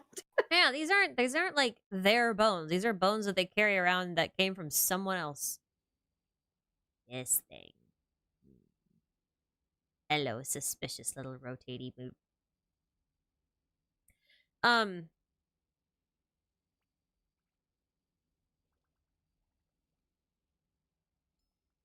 I don't know anything about Irenaeus. Other than there just being like a weeping willow there. And there was something about that as connecting people. But no, I don't remember that either. I Yeah, wonder I'm also stumped I wonder if for now. it's more just like a semi-oceanid thing though. You know? Like, how do I put this? Nouvelet had that whole thing where he was like, I can always feel everyone's emotions from everywhere all the time. Um, Oh yeah, yeah. so that's like something that happens through water. And I was just wondering if it might be like an extension of that. Like some people might just have different sensitivities to it. But I don't know. Admittedly, there's like one quest I haven't completed in Irenaeus, like at all. Is it the one with the maps? Think I finished the map. I mean, that's one with Rouge. Is he Rouge or is he a rogue? Like, is he the color or is he the thief? Wait, I was reading it as rogue. This is the Wait, problem no, with but not he's a voice redhead. quests. Right. That's what I was Wait, asking. Is he Rouge as in like is his code name Red or is he a rogue as in like a thief? Because he's kind of both. wait. Okay, sorry guys, I'm Was having he a one of those pun? moments where where you can hear the internet old internet dial-up sound in my brain with like the spinny wheel just waiting. Do people still remember what that sounds like? I remember back in the day when you had to pick up a phone. Well, if you picked up a phone, you would be disconnected. Okay, it must be Rouge. It must be Rouge. His name isn't Rouge. I like Okay, how his chat's name. just like, I remember it. I'm old. Are you calling us old, buddy? Sorry, I had to look up his name because I could not remember. Could not remember. Um, yeah, I don't know. I do wonder if it's like an extension of the empath thing because like I can't remember anything specific to Irenaeus that was about that kind of stuff. Also, my chat just refreshed, which is really annoying because it means I lose all of the. It means I lose my place in chat because sometimes I don't actually follow chat as it scrolls down because like I don't want to lose the last thing that I looked at. Oh. Um, and then YouTube's just like, "Oh no, you're gonna lose the last thing you looked at. I'm gonna jump ahead like 20 minutes," and you're like, "God Why damn it!" does it do that? I don't know why it does that. It's so annoying. Wait, can you at least see the, super chats? Um, if they haven't timed out yet, then I can still get to them. But like sometimes I have to go open it in a different window, which is annoying because I am not a streamer. I don't have multiple windows set up for this. So I just yeah. Anyway, Oh, dude, um thank you for the gifted. I got one of them. Cool. you gotta get what are the odds of that? Probably pretty good actually. Oh wait, that's a hole. I don't want to jump off that. Nope. Don't jump over there. Don't jump over there. I forgot this place has no way out. Wait, no, there is a way out. It's over there. We go that way. Where did you Oh, go? Oh, hi. Have oh, you just been I'm sitting in the looking at pool? this fossil. No, look at this fossil. Oh, Wait, the I just spirally saw fossil? you. Yeah, well, okay, first of all, it's like one of these here. This is like you see these in the caves in the Girdle of Sands next to Fontaine. But Yes. also you have these rocks arranged in a spiral, but the rocks have little mini fossils in them. Look, can you see them? Why are Do you you over see the mini there? fossils? The mini fossil? You mean the spiral? Yeah, no, look at what I'm standing on. What? Like, Oh! Oh my god! it's little spirals in a spiral. I was looking at the wrong thing. Oh yeah, I pointed out Oh! the other one first, but Wow! yeah, there are a lot of spirals here, guys. Hot damn. You know, this is off topic, but like these things, do they not look like the switches, those round switches on the floor in Fontaine? You know what I'm talking about? The round switches. Like, um, like the ones that you use to open doors in the Institute of Natural Philosophy. Oh. Don't they look like them? Or am I tripping? I I I might would be have tripping. to I would have to look at it again because I have like a very blurry mental image memory of this. I can go quickly find one. Wait, also, sorry. Idio Oh, I don't know how to say that name. Idiotaco? I'm sorry. Thank you for the gifteds and the math magician. You say that so What? much nicer than I did. I always thought it was Idiot Akko. Oh. Now Oh. I don't know which one's right. Wait. Wait, no, that makes more sense because the A is capitalized. I don't know why I was thinking about tacos. I'm sorry. It's always a good time to think about tacos. To be fair. Okay. It's always Taco Here. Tuesday. This is the thing I'm talking about. I might be tripping. Um Do you see the switch I'm sitting in front of? Oh, I didn't teleport over You don't and have to stream. teleport over. You can look on the Oh, streamy thingy if you have it somewhere. I oh, don't know. my stream is like probably 20 seconds behind. Oh, it's okay. I will stand here for 20 seconds and catch up on holy shit, when did I get 20 gifted? I'm okay, thank you. Thank you, Do, for the 5 gifted. And also Idiot Akko for that too. Or Taco, whichever you prefer. And the Math Magician, also thank you for the 5 gifted, and thanks again to Do for another 5. Man, if you got a gifted, make sure to thank these guys. And also make sure to join Discord. There's instructions on the community tab if you need help.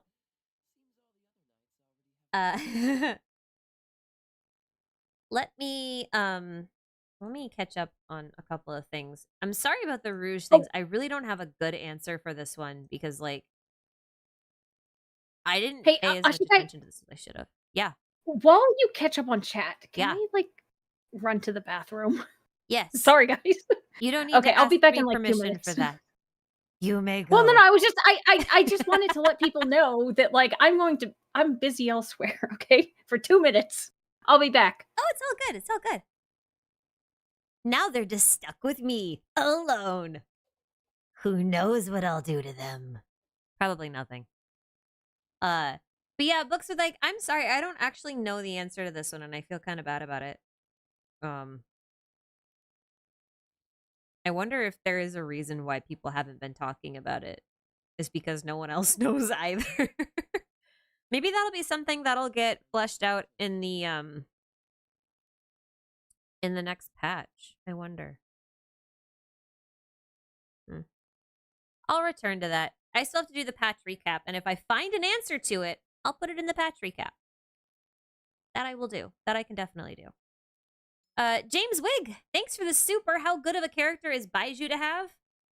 That depends on who you have. I currently have, where'd he go? Here's my sick man. This is my Baiju. I have him at C1 because he came home early when I was going for Kaveh Constellations. I really like him. I think if you have Farina, he's probably one of the best healers to have because, you know, she usually will run. Well, not usually, but she'll frequently run with a Bloom team of sorts, and so he can really help with that. His healing is really high. He's almost always off field, which is great.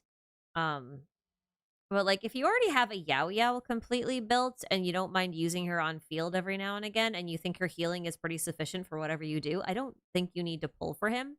But he's very comfortable, I think. I also think he's a really fun driver. Sometimes I will just run around, sometimes I'll just run around the world and use him as a Dendro driver instead of just an overworld. Like, especially against the Eidolons, because he's, like, basically completely immortal against them. He can just, like, poke them, and then the blooms just kind of keep exploding until they die. And it takes a while, but, like, it's still kind of fun. But I quite like him. I quite like him. If he's on a banner with 4 stars that you like, and you either don't use Yao Yao, or you want a second Yao Yao, or you don't like Yao Yao, then, I mean, he's a good pickup. But, he's kind of a luxury Yao Yao, I think, personally. That's my opinion.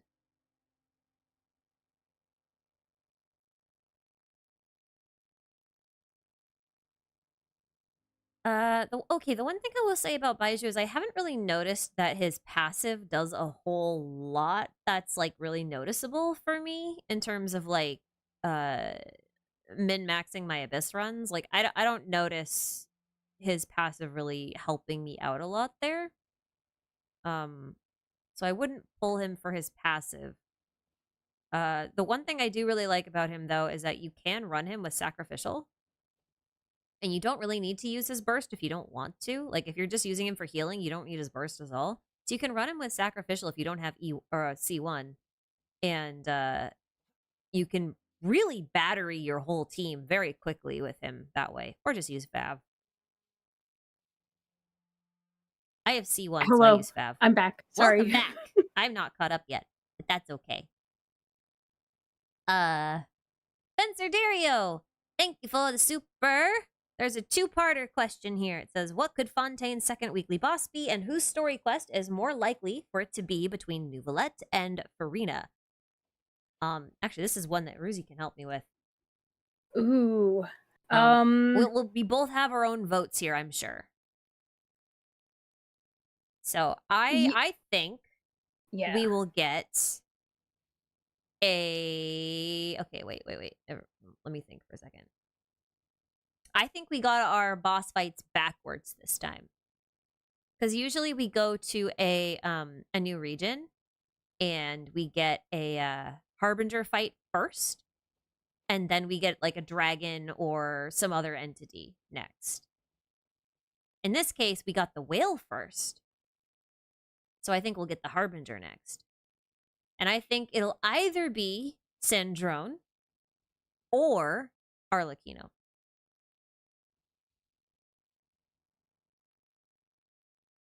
I think that's very reasonable. I mean, that makes sense. Hello. Oh,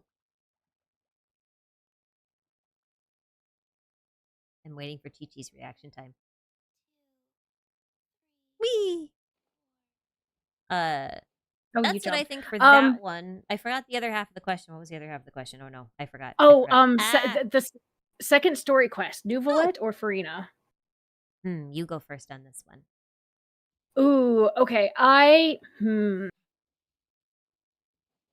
personally really want Nuvolet, and I think that's more likely. My only thing holding me back is that maybe Nuvolet lore is too powerful. It's too powerful. I could see that. Actually, if you put it that way, I would say that based on what I predicted for the based on what I'm predicting for the second boss fight, it would make more sense for it to be Farina if Arlecchino is the boss fight. And it will be more sense for it to be Nuvolette if Sandrone is the boss fight. But I also think that it's kind of unlikely for it to be Nouvelette's second story quest if Sandro is the boss fight. And my rationale is basically that, like, lore-wise, Elaine has beef with Nouvelette more than anyone, I think. But like even then he doesn't have that much. So like it's kind of a stretch. But here's what I actually think is reasonable.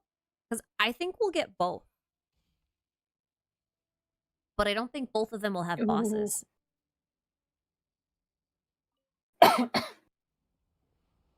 Ah.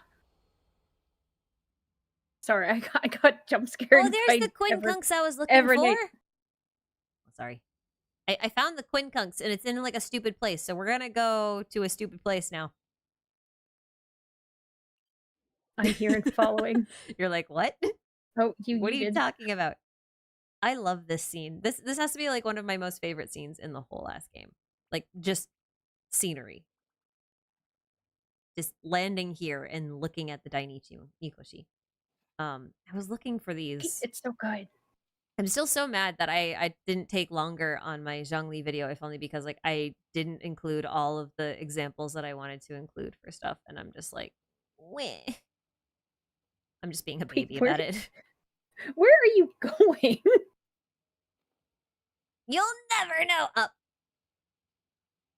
Not that far. You can stay down there. It's okay. You don't have to follow me. I'm not going that high. Okay. I was looking for this. Oh, those things. I was looking for this. It's not totally equal, but it is still a quincunx of sorts. Anyway, I think it's reasonable for us to actually get both story quests at once because I think they're both going to give us different lore. Like, I think Farina's lore makes more sense if it deals with the more human aspects of the world.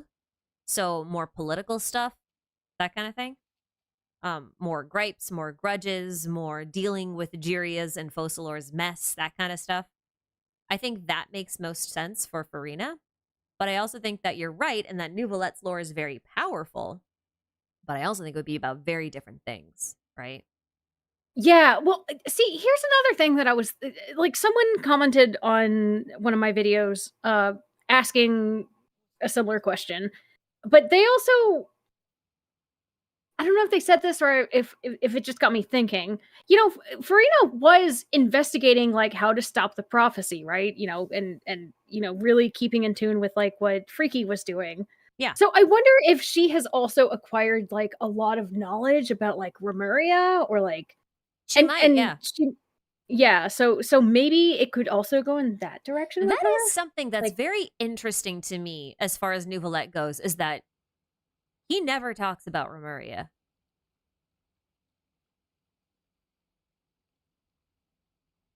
yeah, and depending on first of all, disclaimer, I don't have any thoughts about Scylla, but depending on how you go with that, I mean, it could be simply be that he doesn't actually know anything about Remuria, right?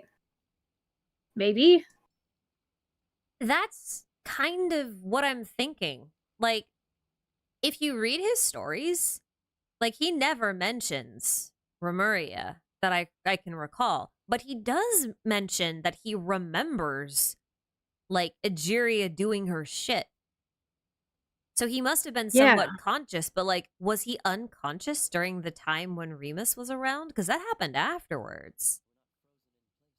Which is really weird, because the only person to really, like, focus on Remuria and stuff, like, in the main quest, was Risley. Yeah, the biggest history nerd we have. Which is super strange. So I think, like, you've got a great point there in that, you know, he might have just been busy, you know, kind of wandering around the world trying to figure out humans and everything, while maybe Farina's wandering around the world trying to figure out ancient history. So maybe their stuff swaps. Maybe Nouvelette has the political intrigue this time, but then also gives us context of dragons and stuff at the very end and these little lore bomb packets that we're not expecting. Whereas Farina does the opposite. Maybe she gives us lore bombs up front, being like, oh yeah, I know this about Remuria for X, Y, or Z, but then also ends up with political intrigue instead. You could Mhm. see it both ways. Yeah, but here's the thing. At the end of the day, whether they do 2 or 1 or whichever one they do, I feel like they have to give us something as juicy as a pep, right? Which Right. And we've already got the dragon. So the only thing they could possibly do is either give us another dragon, like Scylla, or they've got to give us Fatui lore. ooh. And the reason I hesitate about Syndrome again is because I think that there's a non-zero chance that he's either Marianne or Elaine, depending on what camp you're in. And they have only really made an appearance in a giant world quest. So they would have to be both introduced and then reduced to nothing in one quest, and I don't like that, so I don't think they'll do it. But if it's NPC impact, like, we know that Nouvelette can communicate with the Primordial Sea, so maybe he goes back in time, Ooh. right? Like, if memories return to the Primordial Sea, and he can kind of sense the emotions of them, and he can be transported back in time, kind of like he was in his story quest, like that ending cutscene where he's like walking through town and the rain comes down and it's just like all flashbacks of his memories and stuff.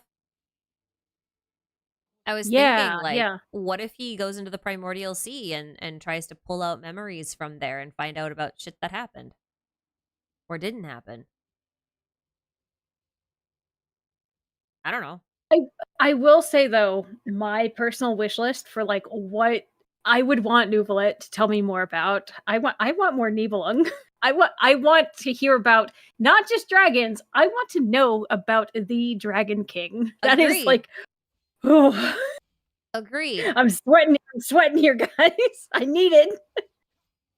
I that would be my preference, honestly. That would be my preference. I actually do think they're gonna prioritize Nouvelette for that. But let me think. If Farina came out in 4.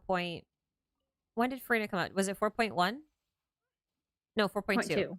4.2. Yeah. Because it was Lenny, then Nouvelette, then Farina. Um, so she came out in 4.2. So, like, by that, like, when's that story quest? Like 4.6? Does that sound right? Or Based on when, like, maybe Nahida got 5? hers and stuff? Yeah.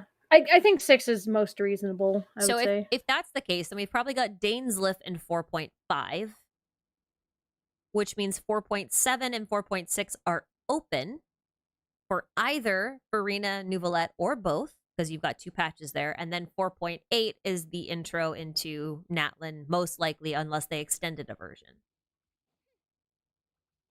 So, like, there's space to do it, but then I don't know where Arlecchino fits in there. Like, at some Because point, if they want to yeah. do that, they're gonna have to double up on some story quests. So here's my thought. Now that I've said that out loud. I basically just thought out loud this whole time, so sorry. Just ignore me. But I think 4.5 Dainsliff. That's gonna be my guess. And then 4.6 Farina and Arlecchino. Because if you have Ooh. both of them in one patch, you can justify running Arlecchino. You could make Farina's story quest be about political intrigue and relationship with the Fatui, and maybe Arlecchino's grudge against prophecy stuff or whatever, and you can develop them in both story quests at the same time. Wait, can I just interject real quick? Yeah. So another thing about like Farina like researching the prophecy and how to stop it. I mean, there's to me maybe a good chance she also came across like Narcissus Croit stuff, like Renee's World Yeah, Formula, and it could maybe bleed in. yeah. Ooh. It could bleed in, which would be really cool. But like, I think that would be ideal if they're gonna double up on story quests and also make Arlecchino playable before Natlin. Which would leave 4.7 just for Nouvelette and whatever juicy lore we get, and then we get ready for Natlin, which I think might work out really well because he'll kind of probably prep us with more dragon lore, right? And we already know that there are dragon type relationships with humans in Natlin. Yeah, okay. Yeah, that makes sense to me. I mean, they could certainly mix it up, but that seems like a reasonable guess. Yeah, that's my final answer. Slapping the buzzer. Spin the wheel. Hello, machine. He is not the best character to take for this. Not with Fischl. I should... It's okay. We got him. I'm gonna... We can't die. I'm here. It's Unless true. I die. ChiChi's not gonna die. Are you kidding? ChiChi can't She's die. already She's dead. a zombie. We're gonna have a weird team. It's fine. That was a long tangent. But that's okay. I think that's good. I think that's good. I'm confident. These be the super you read the ones before and after. Oh, did I miss one? Oh no! I'm sorry. I missed a bunch. Oh, holy cow. Whoops. Hang on. I'm scrolling back just to make sure I didn't miss anything else. I hate the way YouTube does this. Alicia, I don't think I said thank you for your super, but thank you for your super. And then Windine, I am so sorry that I didn't see this. I think this happened around the time when my chat reset. But you said, have you noticed that Vanessa seems to have a dragon arm, left arm in the manga? I've been wondering if Murata is the Pyro sovereign.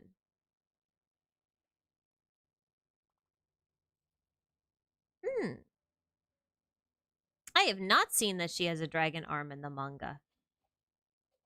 Now I kind of want to look. Wait, like, is it like armor? Oh. I don't remember it being like a literal dragon arm. I don't know. I think that's chainmail.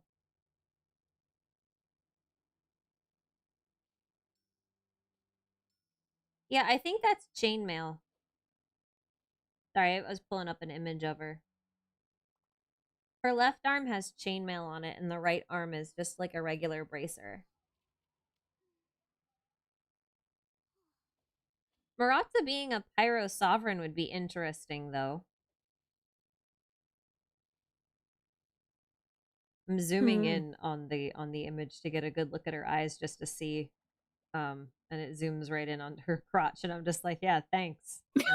That's helpful. Oh no. Oh no. So helpful. Not the big beefy abs. Not the big beefy abs. She got more abs than They're Child so does. beefy. Oh dear. Yeah, so someone mentioned the other day, and then I went off on a really long tangent because I hate it. a long tangent about how the translation for Murata is actually kind of wrong, and it should be referencing the people of the land of Mu, which is different. Like MU or Yeah, like MU. MU. MU. Oh, okay. Like the lost continent of Mu. And then I went off on a huge tangent because I hate the lost continent of Mu. Hi. Oh, they didn't die.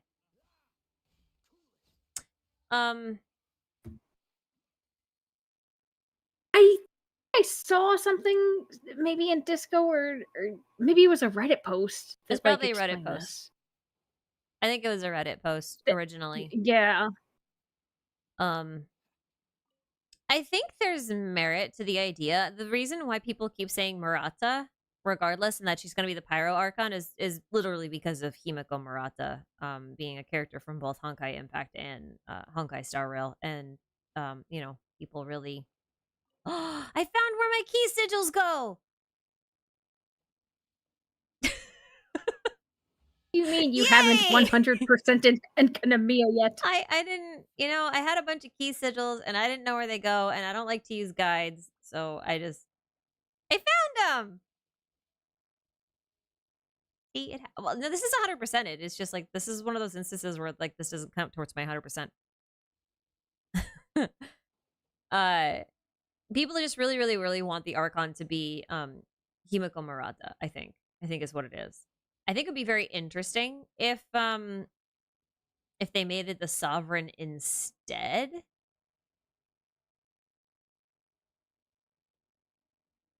It would also kind of imply that there would be interbreeding between the humans and the bishops, though. I'm a little skeptical of that. But, I mean, it's not out of the question, for sure. What is my To Charmune look this running? up later. What, look up the lost continent of Mu? Oh, no. No, sorry. I'm done with looking up people's crazy theories about California breaking off into the Pacific Ocean and then Julius Caesar reincarnating to reign over the land or some shit. No, I mean, that's part of it. Oh, no, it's there was a popular video recently about, like, Natland speculations by an artist, and they, like, pointed out that, like, Venti is the one informing Vanessa about like the history of her tribe, and she's like, "Whoa, I didn't know this." So, sorry, my the gears are like I have a Steamboat Willie in my brain right now, trying to put things together. He's very casual about it. Okay, I see. I follow now. I understand where you're going with it. I'm thinking out loud. I'm doing that dangerous thing where like I just say words and it's like, where are they coming from? It's okay. That's me too. About half the time. Sometimes I know what I'm talking about. Sometimes I do. How do I feel about multiple Pyro Archons fighting for the title? It would fit the war concept with the Pyro Archon. Yeah, I almost wonder if there is no Archon, or if like the Archon just like doesn't do anything. Like the Archon is like in hiding. Like they're just like, I don't want to deal with this. Just let people sort out their own problems. It's very on brand for an Archon. Oh, my game crashed. I might need to rejoin. Oh, that's okay. Am I still there? I see you.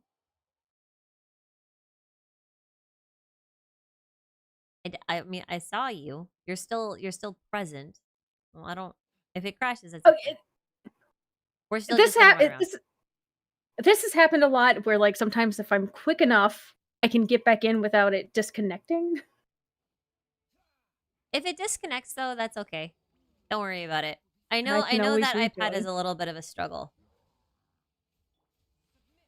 She's done me well though. She has served you. She's a sturdy well. beast, considering what I've put her through. No kidding. I mean, I know that like way. You know the theorist way. He has those really crazy edited videos that are like full of Oh, memes and stuff. yeah. He edited those for the longest time on an iPad. I don't see how he did it. That is Yeah, that was my reaction when outrageous. I found out. I was just like, "What do you mean you edited these on an iPad?" He's like, "Yeah, I would edit out like the first like scene, and then I would render it, and then I would pull it into a new file, and I would edit out more stuff, and then I would render it, and then I pull it into like what? What? Now he's That working in is like a proper software. And I think he struggles sometimes because he's like, I want to go back to my old way of doing it, and I can't blame him for that because like there's comfort in the the process that you're most familiar with. But that was my reaction when I first heard it too. It's like, what do you mean? um, yeah, like okay. So to be fair, guys, I'm actually really not that prepared to talk about much Natlin related, even as far as speculations goes, because like I'm still in Fontaine and I'm still digesting Fontaine things and I'm still researching Fontaine things. And so like I can have things to say about Natlin, but like 90% of them are just going to be wish list items. Like, that's kind of the unfortunate thing. Like I'm not yet prepared to move on yet and actually Yeah, talk about like I'm the same legitimate way. Like, things. and there are plenty of other people talking about Natlands, and I Mhm. think they all have interesting ideas. It's just like I am also like I'm lost in the Fontaine sauce, guys. Like I'm still like even with the next patch going back to Chenyu, that is still like whiplash. Like It is, man, yeah. we And like revisiting the Echo set from like Ayato's release.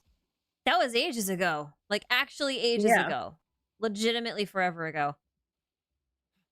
To think that that's actually coming to fruition now. Um but yeah, like I'm just honestly not prepared to answer them. So I know like people have a lot of things they're really excited about for it. And there's a lot of things like I could just say, but I would just be saying words and they wouldn't mean anything. There are a few content creators I know of that have done quite a bit of research on it because they're really excited about it. And I know that in the latest live stream, someone with eagle vision spotted I just but I'm okay. Drowning apparently. Someone with eagle vision spotted a book on the desk of one of the developers and it's um like the integrated history of the cultures of Latin Oh, America or something. And like people went and the found the actual book and the title and everything else and they're the gonna environmental history of Latin environmental America. history, So, that's what it was. so I assume that that's about how the ecosystems have changed. Mm-hmm. I don't know on what time scales though. I haven't looked into it. I saw people, pinging me about the tweet, and I was like, I should look into this. Yeah.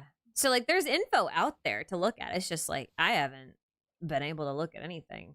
I've been floored. I've been out straight. Like there was so much lore just in the Archon quest that I quite literally have a list of 16 theories that I want to put into videos. And at this point I have to pick and choose because there's no time to make them all. So like I don't even have enough time to make the theories I want to make just from the content that we've got from like the last couple of patches, let alone try to research new stuff at this point. So it's gonna be a while. It's gonna be a while. Yeah, but these Genshin lore nerds, they go so hard that they look for screenshots of the desk of the writers. Like that's crazy. Who would do that? You would do that. You did Yeah, that. I did. I'm still impressed that you found that actually. That's still a pretty obscure thing to just be like, oh, I know what that is. I saw it on Well, the no, no, monitor no. of a developer from a devlog. No, I remember when the video came out, like I saw the screen and I was like, "Oh, that's a Wikipedia page." And like it was very to me, it obviously, like, said Nietzsche on it, which is like, of course, that's going to attract me. Like, I'm going to, like, investigate this. What gets me is that they're English Wikipedia pages. Are they Because, staging this? well, like, Is because Is Hoya setting China's us up? China's Wikipedia is different. I didn't even think about that. So, like, Are either they they're intentionally planting these for us? it's either that or they are quite literally reading them in multiple languages to cross-reference information. Oh. Which is very possible because, like, the kind of information that you would find in China about certain countries and certain cultures and things that happened in them would be very different from what you would find on an English one or a Spanish one or, like, any, you know what I mean? Like, they'd be very different. Yeah. So it wouldn't surprise me if they cross-reference different languages. I mean, I think it'd be kind of weird if, like, Wikipedia was the only thing that they would reference. But, like, if you're only going for, like, a couple of loose ties, it kind of makes sense. Or if you just want to, like, keep a, you know, a little quick cheat sheet kind of thing open, then, you know, it's good for that. I'm so spoiled by Fontaine. I'm looking at my meter being like, oh, right, I can drown. That's a thing. You guys remember drowning as a thing? Wait, I imagine Chenyu would not have this. It's going to be regular drowning. Imagine all the people trying to swim Yeah, and they it's not just going to be the die. special water. Yeah. That's gonna be me, guys. I'm telling you. It'll be me too. Yeah. I don't know how I feel about the. I'm not sorry, not to go back to it, but, like, I'm still not sure how I feel about, like, potential interbreeding between the sovereign and others. Just because, like, thus far, the sovereigns have been pretty hands off when it comes to humans, with the exception of Nouvelette. Like, he's not the standard. Like, Apep kind of hates us. And Devalin's kind of like, I'm just gonna go over here and nap, guys. You do whatever. And Ajdaha is like, you know, going insane in his room. So I would kind of be surprised if the Pyro Sovereign is more involved. What I wonder, okay, here's my Natlan wish list. Not even a wish list. Here's my wild Natlan speculation that has no basis whatsoever. Except for, like, Vibes one only. thing. Yeah, vibes Just only. vibes. Vibes only. Just vibes. No lore, just vibes. I think the one thing I would say is that if it's a nation of war, the question would be who's going to war with who, because if you're all part of the same nation, why are you fighting each other? Which means it's either A, a civil war, or B, a ritualistic war. I would wager that it's probably a type of civil war and a ritualistic war. Because I would guess that the way that people resolve their differences is through, like, strength. You know, fight it out, duke it out, very child style. Let your fist do the talking. Whoever doesn't get knocked out is the one who's right. I kind of wonder if that might be the vibe they go for.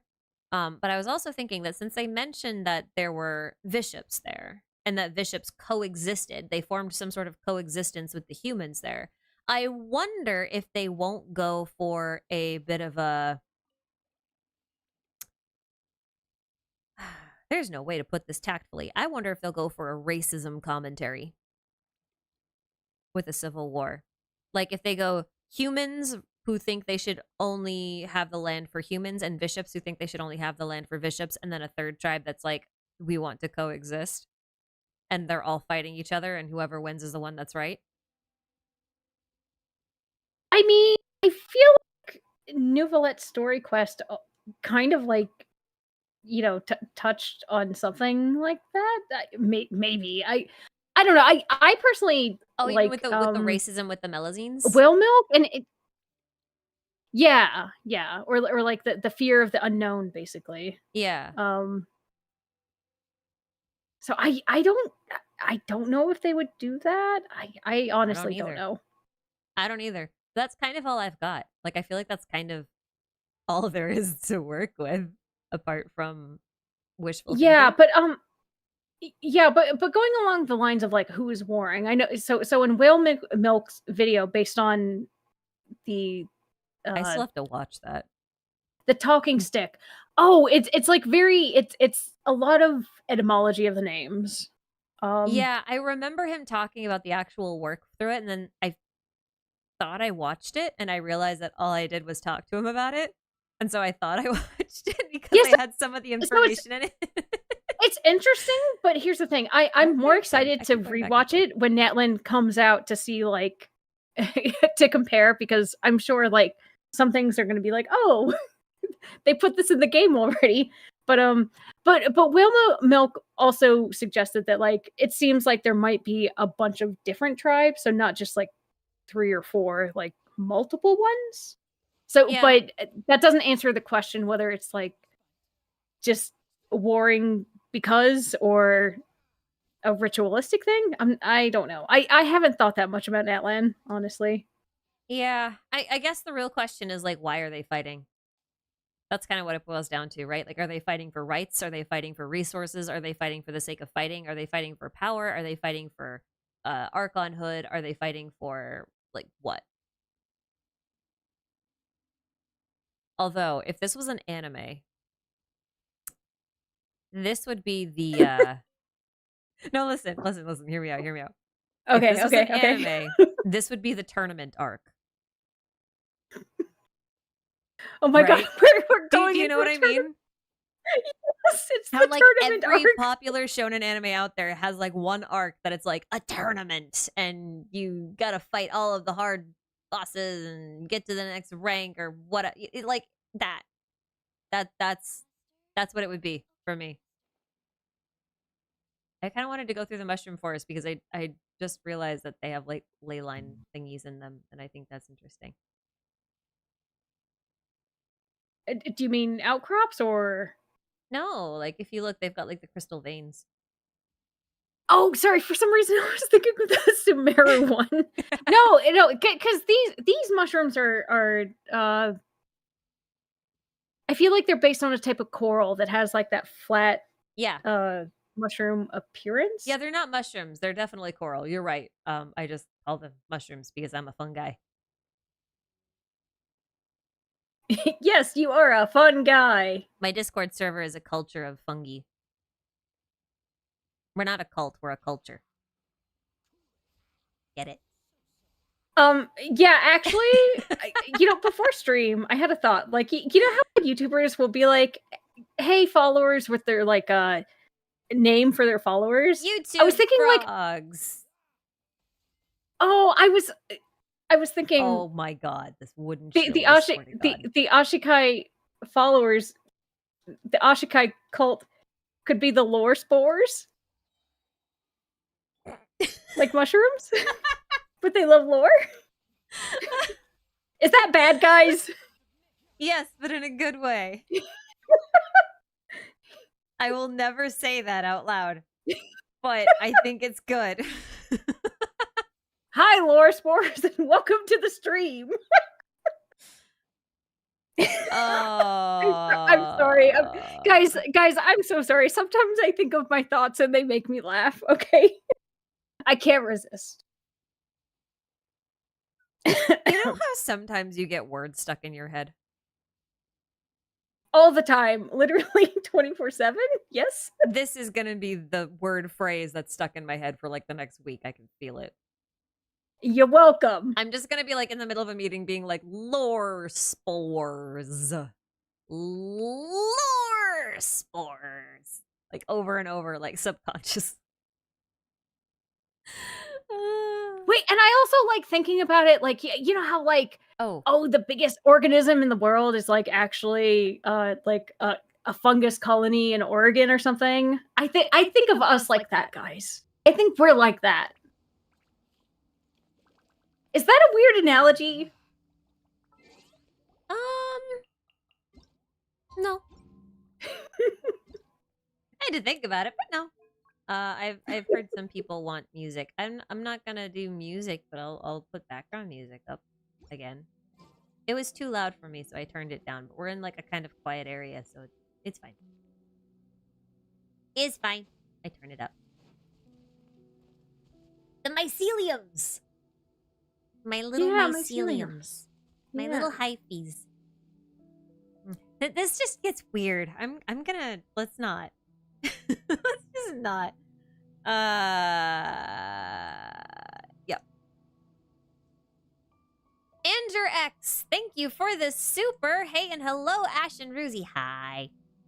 Hello. What are you two's expectations for the next Dainsliff quest, and what sort of weird hidden lore would you like to see? I have answered this question before, so I'm gonna let you go first. Okay, so actually, this might be cheating, but I had been tuned in lurking when you said this. Luma Fate. I think I think a lot of like the themes of like Fortuna and like Destiny and like Nicole appearing, I feel like it's really priming the quest for actually telling us what the hell the Luma Fate is.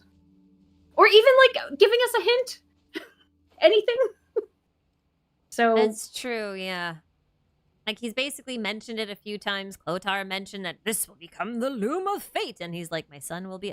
So, like, it would be nice if we got something a little bit more concrete. That would be great. yeah, because we don't even know how to describe it. Like, is it the name of a plan, an object, a thing, what's like a general word to describe it? We don't even know, right? Yeah. It's true. I almost wonder if they're trying to, like, seize authority from Celestia, and then... Because, like, whoever rules the world has the right to shape the fate system thingy, according to Nouvelette's thingy. His little... character story. So I think one thing that itches my brain about this specific topic is, okay, not to plug my own video, but I made a video about Fortuna and like its connection to like music and the music of the spheres. I mean, I'm gonna and how it. that. Oh, thank you.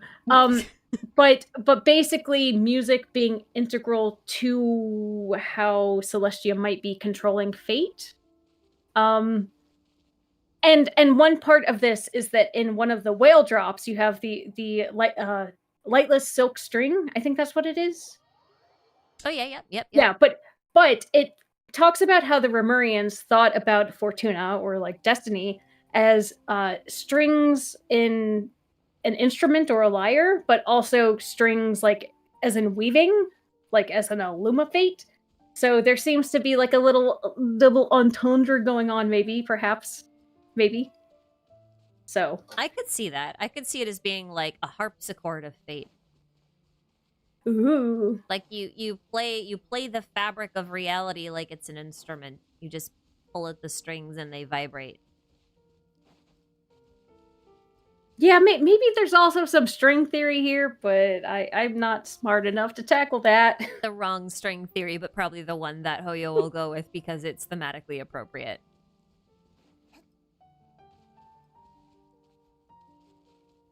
I think. It's been a while for string theory for me. Yeah, I know it was popular like 10 years ago or so, 15. Yeah, it was everywhere then. I don't know the current scientific standpoint of it though. From my understanding, the current scientific standpoint is that the theory of string theory was conveyed to the standard person wrong, and now everyone thinks it's something that it's actually not. Oh, okay. Or at least they've misinterpreted it in a way that wasn't intentional. But I could be a bit wrong on that. I'm a little behind as well. So, as you were. You know, I feel like between the two of us, we can easily find at least like 10 physicists who could like explain this. So, chat, if you're a physicist, explain this in the disco. For sure. I mean, I know at least one astrophysicist. I know a nuclear physicist. I know a couple, actually. So do you. True. You know, I know we have a few. I just, maybe I don't know them as well. So I'm actually, I still have a few sigils. So I'm kind of just wandering around looking for where sigils might go. So if you see any, let me know. The sigil puzzles are done. Do they disappear or do they turn yellow? They turn yellow. They're blue when they're when they haven't had the sigil returned to them, and then they turn yellow. Okay. Ow. Okay. So I'm gonna answer the Dainsliff question for me, because like, yeah, I would love to see the Loom of Fate, but my wish list is weird. I want Dainsliff and Alice to meet in the next quest. That's what I want. I require Dainsleif and Alice interactions, which also means we get to see Alice. Wait, I also want that.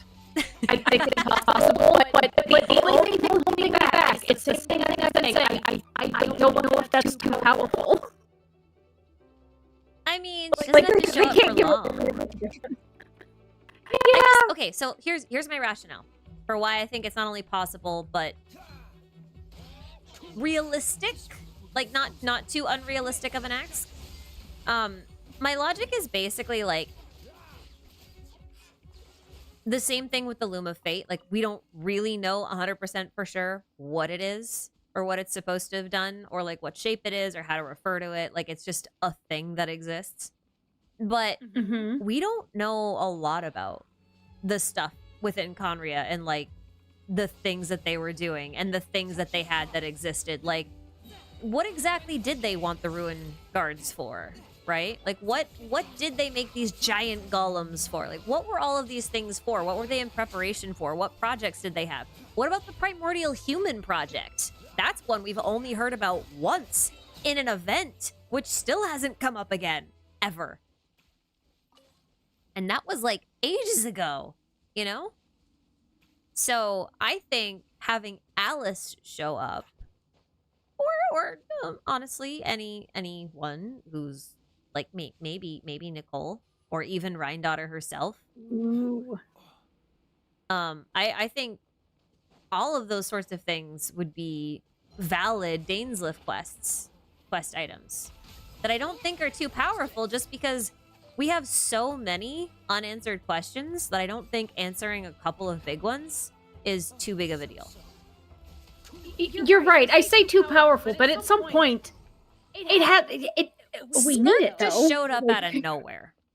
That's true. That's you know? true. And she basically said, yeah, so like Surtur's my boss. And yeah, it's okay. Like he's the kind of person who wants to like, you know, trigger Ragnarok and destroy the world and whatever. But like, you know, it's cool. I know she doesn't sound like that. I'm not making fun of her. It's just like that was kind of the laissez-faire kind of attitude she had. You know, yeah, it's very, like this whale is about to destroy Fontaine, and she's like, "Oh, what a terrible pet! You're missing the point, dear." Stupid. I hate this thing. Yeah, and that's what I mean. Is like she just kind of showed up out of nowhere in a quest where she was like honestly almost completely unrelated to. Like if you just look at paper, right? So that's why I don't think it's too unrealistic to ask for something like an appearance from Alice or something similar, because there's so much. Like, if you just had Rhindaughter show up for, like, a few minutes, like, half the quest or something, and just, like, talk to Dainsliff for a while. Like, I don't even think that's too powerful, because she could just vanish again and leave us with even more questions. And the only thing that we would have gained is, like, her design. And at this point, I don't think they're, like, shy about giving us those sorts of things. Oh, sorry, I knocked them off the cliff, because they were annoying me. Oh, it's okay. We haven't died yet. We can't die. You have Baiju and ChiChi. I would have to like just sit here and not press buttons to die. Even then. Even then, actually. Passive healing kicks in. Yeah. That's what I would like from a Dainsliff quest. Also, sorry, I just happened to glance at chat, which, sorry guys, I'm trying my best to remember to look at you. It's okay, But I do that too. I saw a little tag. How did you get this Kaeya to slap so hard? This is Ashikai's Kaeya, but I will say, We have compared builds, and we're pretty similar in our builds. So it's he doesn't actually slap that hard. He needs his whole team to kind of like do his thing, but this is my stats. If you oh, he's doing great though. He's doing great. He's okay. I mean, I'm literally just ChiChi here looking at like these pieces of driftwood. I'm like, ooh, look at this driftwood, and you're all soloing these guys. Oh, I'm just smacking buttons. The Hilichurls don't really fight back. I'm just trying to put... they don't like to take their naps. And so I feel like I have to smack them until they nap. Because napping is important. You have to sleep or else you get really crabby. And that's why they attack us. It's nap time. go back to sleep. Go back to bed.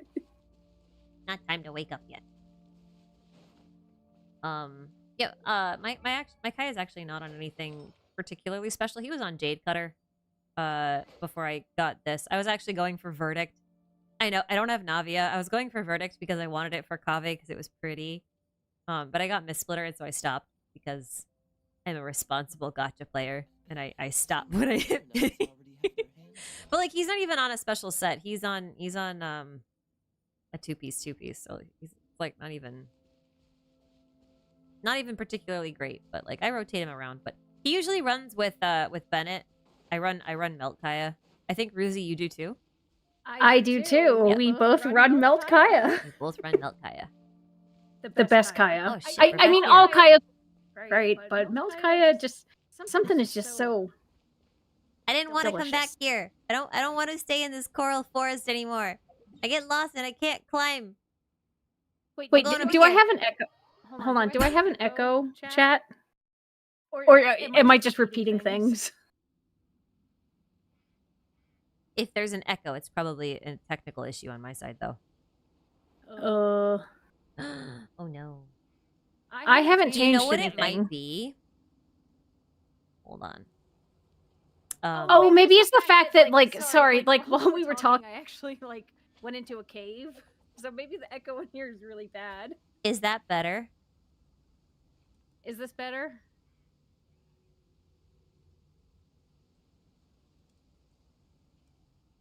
Okay. Yeah. So what happened is apparently the desktop audio thing that's capturing the audio for Genshin is also capturing the audio for the Discord call, which I had set up a separate thing for, and no one heard the echo before because I had the volume on the desktop audio turned down. Oh, okay. So that's what happened. So I see. I'm gonna have to turn this up, and I'm gonna adjust my in-game volume to fix. So give me a second. She should be better here in a second. Hold up. You can talk. I'm just gonna. Okay, so how guys, how do I sound? Lore spores, how do I sound today on this fine night? Is she still quiet, or is she better? A lot better. A lot better. Good. Yes. Okay. Sorry, I have never actually hosted a Discord chat stream. I'm usually the one who just kind of like jumps on, so somebody else has it all set up. So that was my fault. That was my fault. Is Rooze too loud for you now? Okay, hold up. Can you talk for a second? I could always back away from my mic. Well, my mic is balanced differently from the desktop audio channel, so I just want to make sure that we're around the same. Like I have limiters and everything set up, and I don't have that set up on the other side. Roozy. Yes. Can you guys hear me? Am I too loud? Okay. All spored out. Good. Yeah. Excellent. Awesome. Okay, that looks a little bit more balanced. We're in the same range. That should help. Sorry about that. That was my fault. That was 100% my fault. Yeah. Anyway. Okay, so I can stay in this little cave I found in the wilderness. That's not causing the echo. No. Great. No, you can stay in your cave. It's totally my end. Totally my learning curve on hosting these, which I should learn because I did say I was gonna try and invite more people on, and then I get really busy and I don't. Oh, that happens, especially when you have a 70-minute Shush. video. It's not 70 minutes yet. Not 70 yet. Don't hurt me like this. Yet. Sword of Lieges, thank you for the super. Do you like dragons? I like it when they yeet worlds out of Kelpic cycles. Yes, I love dragons. I love dragons. And if there are more playable dragons, I will collect them. I love dragons too. I am actually I like fairly dragons. convinced we're gonna have not necessarily more playable dragons, but yes, more playable dragons. But not like sovereigns, not more playable sovereigns, but more playable dragons. Is that confusing? Maybe that's Because I mean, there have to be other dragons and bishops aside from the sovereigns, right? And you got to make them playable. yeah, I'm thinking like a Sumi type, like a Sumi type situation. Like a young dragon, or like a half dragon, or maybe the Conrians are all half dragons and that's why they're special. Wink, wink, nudge, nudge. Can I actually make this a reality? I think today I can. We'll talk about it later. I put things in the shadow zone earlier. Can I just say, like, circling back to like the very first topic about like Kaeya and angels and Seelies, and I'm like, wait, so Kaeya's a Seelie, but he could be a dragon. Well, my theory is that Seelies are dragons. Oh, then it all works out. It's all cohesive. Yeah. Well, because like, okay, so here's the thing. Nouvelette's whole imagery surrounds the Triquetra symbol, like the 3 rings, right?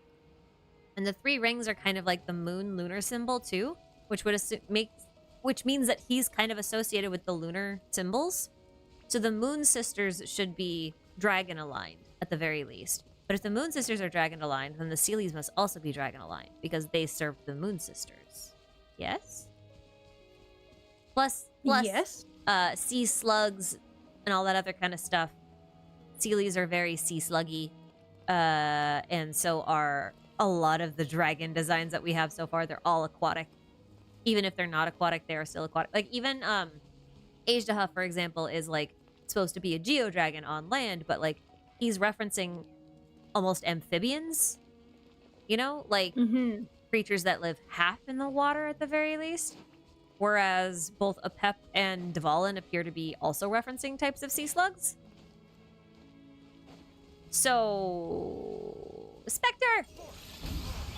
So if an Oceanid can be a dragon, and a dragon can be a tree, and so a boy can be a dog, Oceanids. Oceanids weird me out because one of the amendments I made on my theory recently had to do with blood, and I realized that consecrated beasts turn into what they turn into because they friggin' have they ate the flesh of gods or drank the blood of gods or whatever, like both of it. It doesn't matter. It's either or. They consumed the flesh of a god and then they transformed, but their body actually can't digest what they ate, and so it crystallizes on the outside as that like white bony armor. Oh yeah. And when they said that, I immediately went, wait a second, what does that mean for Oceanids then? Because they have that soft fleshy inside, but they have that hard bony outer collar and headpiece. Like, is that part of a god's blood that they ingested that they couldn't digest? Did they drink of Egeria's blood to like become her followers? Is that why they're her familiars? I got down that line and then everything kind of went downhill from there. Oh, it went downhill for me like 2 minutes ago. I was thinking about Oceanids and like, what do Oceanids feel like? But I feel like that's a rabbit hole that doesn't need to be explored. Like talking about their collar, it seems like it should be bony, but is it? Well, it seems hard and solid, whereas like the rest of them are like very liquid. Yeah. But their bony collars are like the only part of them that are hard. And it's not like they all just have a bony collar, right? Like we've seen Rodea and Edea and the women Vache killed. Oh, hello. No. Did I know don't these like things you. were here? Where'd you go? Come back here. So it's also Endora and Anne, right? Like you look at the little baby Yeah. Oceanids and you can see it manifest differently. Orders received. Oh, I'm gonna have to look at their models later. I know that I have a nice picture comparing Endora to Anne somewhere.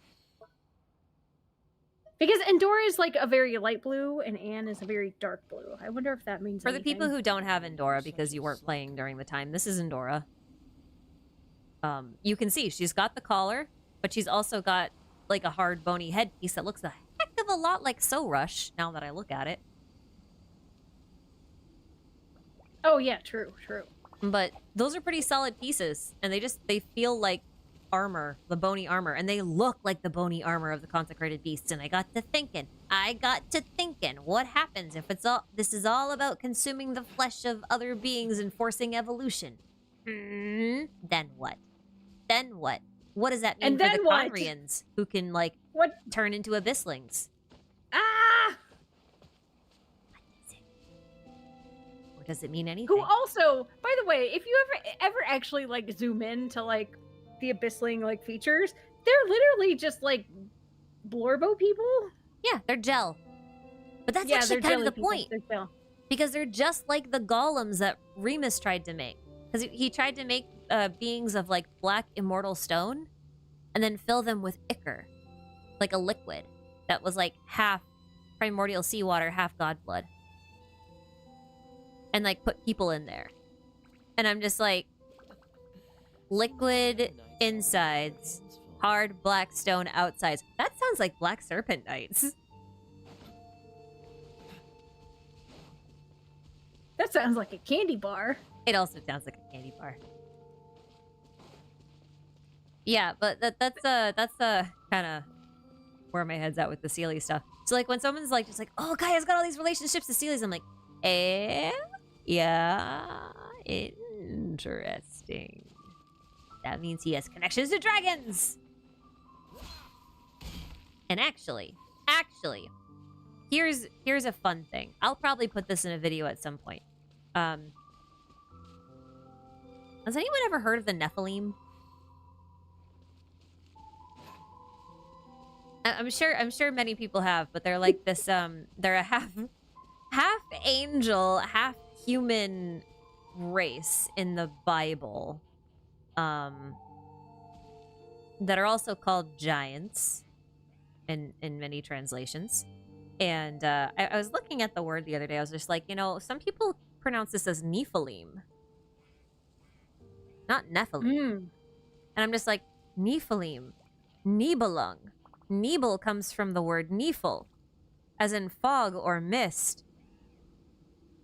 So if you have the Nephilim, and you have Niflheim, which was the land of the mists, which is what Nibelung is based off of, because Nebel and Nephil, obviously where the name for the Niflheim is from, but the dwarves or the black elves, dark elves, depends on your translation and what you're reading.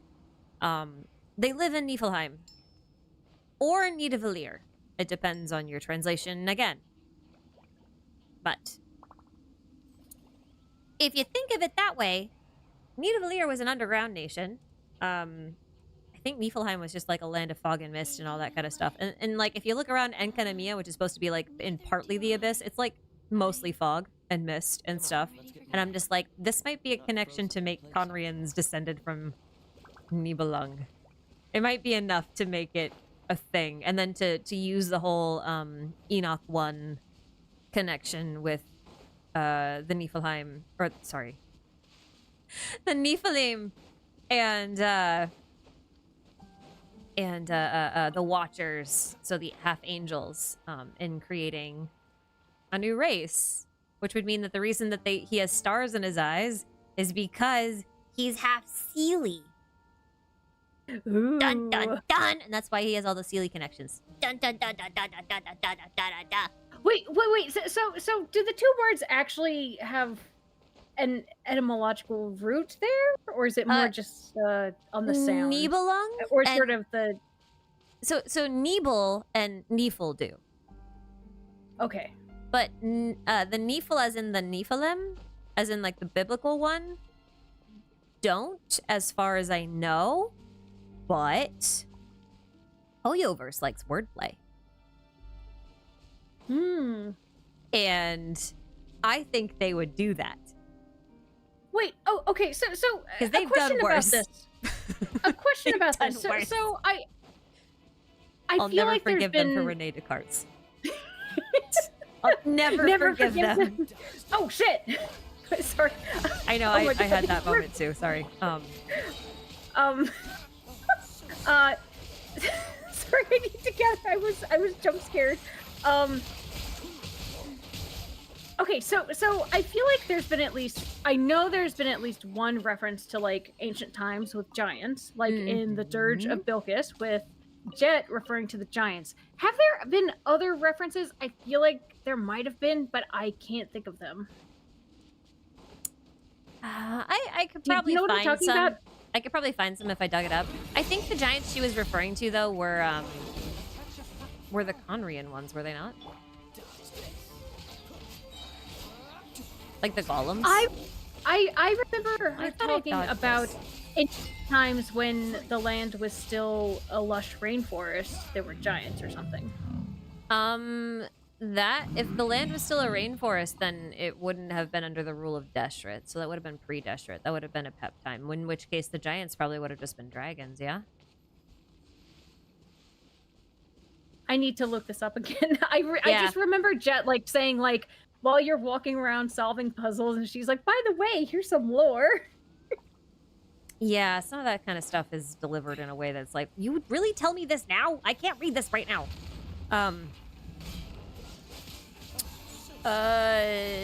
Okay, so the one thing I'll say that's like kind of unrelated to giants, but still has me kind of side-eyeing the whole idea of Seelie dragons and half-breeds and stuff like that. Has to do with the fact that Seelies are not allowed to love. Yeah, they're cursed. Right, and the question is, why? And children is honestly the best answer. You're not allowed to love because you're not allowed to have offspring. Because making offspring is an act of love, and that's like basically what the Kalaroe quest was. Like with the Oceanids and stuff like that. Like going to pray at the fountain and being blessed with a child. Because everyone couldn't reproduce because they were half Oceanid. And do you think that might... Do you think that relates to the Outlander and the Seelie then? Yeah. Yeah. I mean, that seems like the natural... Yeah, that seems like the natural connection. Yeah. I mean, is it true? I don't know. Is it a stretch? Probably. Is it where my head's at? Absolutely.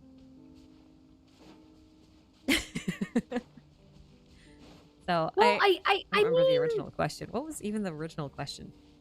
Was there an original question? A good question, indeed. What's the hurry? Oh my god, wait, hold on. I just noticed Onion is here. Onion! It has been a hot minute, Onion. Goodness. Onion. Oh, that's right. Catter's story had a giant in it. With a little witch and a little girl. I almost like flipped over my desk just now. You said that, I read that. Onion. I almost like destroyed my entire setup here. See, this is why we need lots of different brains on the same problem. It's like protein folding, but less important. You mean it's like lore team folding? It's like what? That didn't really lore team, but that like protein. I get it. I get it. I'm gonna stop. You know what? It's good enough to make me giggle. I'm glad. I'll keep it. I'll keep that one. Thank you. Sorry, guys. Sorry, guys. You know, at the beginning of the stream, I was like, okay, I'm going to be normal. Okay, I'm totally going to be normal. That's not very fun. Well, I obviously broke that like at least an hour in, so ChiChi is invisible. Where is ChiChi? She's all the way over there. Where? Wow. Where is there? oh I I'm by lost you right ages now. ago, didn't I? Oh no, you're down there. Hi. I'm just up. That's all. Okay. I didn't know where you went. Honestly, I don't know where I am either. I don't so- either. I'm still looking for where my last little sigils could possibly go. And I'll probably Oh never right, know. I have been looking for the sigils. That's been the goal. But then I've been like jump scared by rift hounds. So How long have there been these here? Have these always been here? The little gecko what are they called? Ganoderma. Those ones. I can never remember the name of these. Have these always been here? Am I crazy? They've probably always been here, haven't they? They have. I just didn't remember them being here. Anyway. interesting. I'll go ahead and take them. Oh, you know what the question was? Do we like dragons? Apparently we really like dragons because we went on a tangent. Apparently. Apparently. Oh my god. No lies. No lies detected. No lies detected at all. Raptor Rex, thank you for the super. I'm going to assume that your question is in reference to the Pyro Archon, because that was the like one Archon that we've been talking about.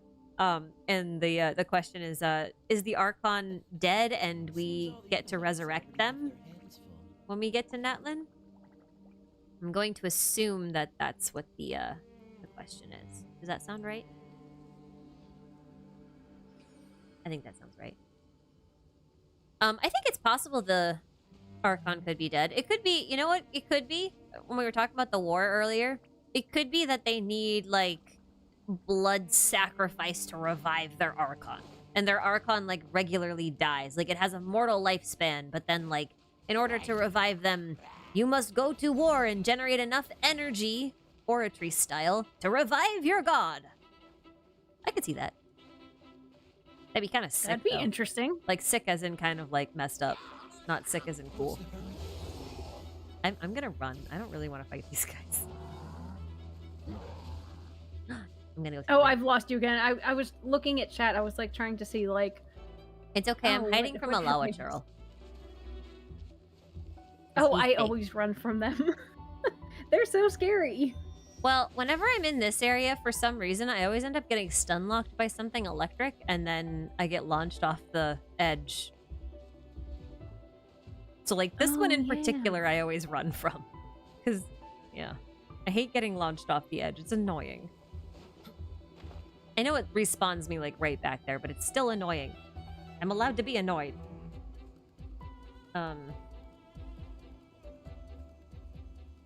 Yeah. I think it's reasonable to assume that they could be dead when we get there, and we have to revive them and meet them. But the one problem I have with that, like, the one problem I have with that, I completely forgot this thing was a thing. This thing is ancient. I haven't seen this thing in ages. Oh my god. The one issue I have with the Archon being dead is that means that we don't get to interact with them for the quest, like, at all. And I feel like that's kind of antithetical to their the way that they want to tell the stories of the Archons and the Sovereigns and everything. Like, if we can't see the Archon or meet them, I feel like that's a problem.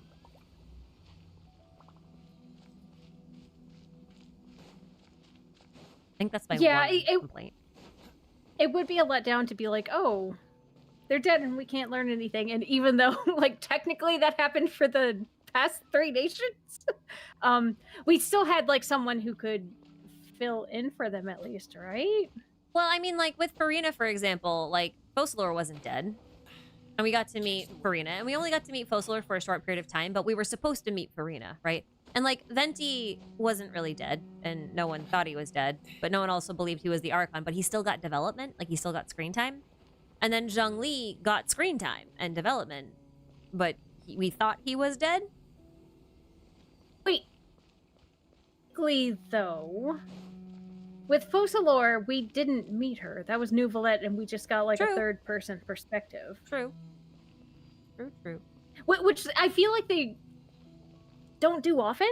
Like they've rarely done like third-person. They're doing it more and more perspective? often, which I think Yeah, is they are. interesting. Yeah. Hmm. Catch the wind. But yeah, I feel like it would still be really weird. Like if they were dead and we got there, then I feel like we would have to revive them before Act 2 ended.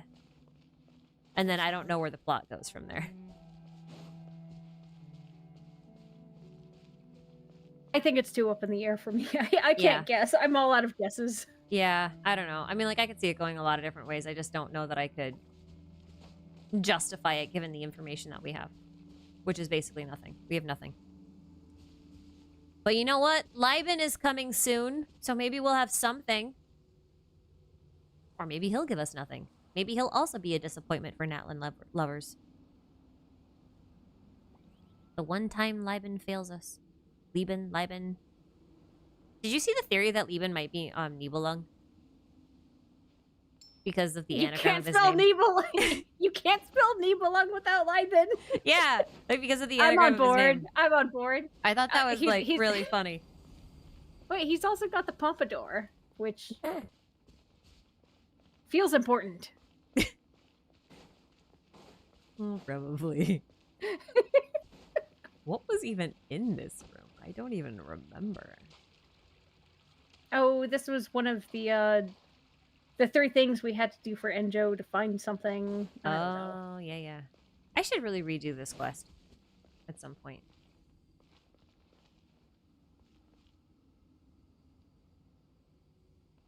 I think, or maybe it was the Sun Children one. I don't know. It was one of the quests. I could actually just look at the footage. Wait! What? He does have the Dragon Balls! Yeah, he has the Dragon Balls on his thing. Yeah, confirmed. Yep. Nibelung's been with us the whole time, guys. It's just Lieben. He loves us too, by the way. He's the coolest dude ever. He's like, yeah, here, free shit. Give me your junk. I'll give you valuable things. I feel like I never noticed that these are white spider lilies around the Sun Children grave. Ooh, I feel like I noticed that at some point, and I was like, oh, it's because they're dead. I never noticed. Well, that's fun. Wait, I have to find you now. I've been off playing in the hot tub. No. That's fine. Jen's Dreams, thanks for the super. Do you think Dane will tell us who the sinner is? He Okay, did Rooze. say that last in the Kari Bear quest, he was like, "I'll tell you next time." So he better tell us because he promised us he would. So that's a good thing, actually. So if he tells us who the sinner is, what do you think the best companion or plotline would be for that particular scenario? Like, okay, if he wants to tell us the name of a sinner, like, what I want is for another sinner to show up and have a talk with us. So, like, I know why I didn't know the flowers were there. They're gone now. What? Look, the flowers are gone. Oh, that's crazy. They only show up in Evernight. They're So ghost are they flowers. They're also Sinshade flowers? Yeah! Look at that! That's why I that's never cool. noticed them. I was probably just that's here a during the detail. wrong time of day. I always have Evernight on, so I've always seen them. So, 2 things. Before we go back to Dainsleif, I promise we'll go back to Dainsleif. This always comes back to Dainsleif anyway. I can't ignore him. So whenever we go to a new nation, I'm always looking for the most suspicious flower I can find. And in Liyue, it's a glaze lily. In Sumeru, it's a Nilupata lotus. And a lotus, I believe, is a lily. And these are spider lilies. One should take ample and they only bloom at night, and so do the other two. And on the surface of Inazuma are dendrobiums, which I think are also spider lilies. Mm-hmm. So maybe dendrobiums are the sussy flower in Inazuma that I haven't been able to find. Ooh. Anyway, moving on. I've been officially cooled out on this. This is neat. I love it. I don't know what else to do with this information except that. But Dainsliff, right? Yes. Talk about him.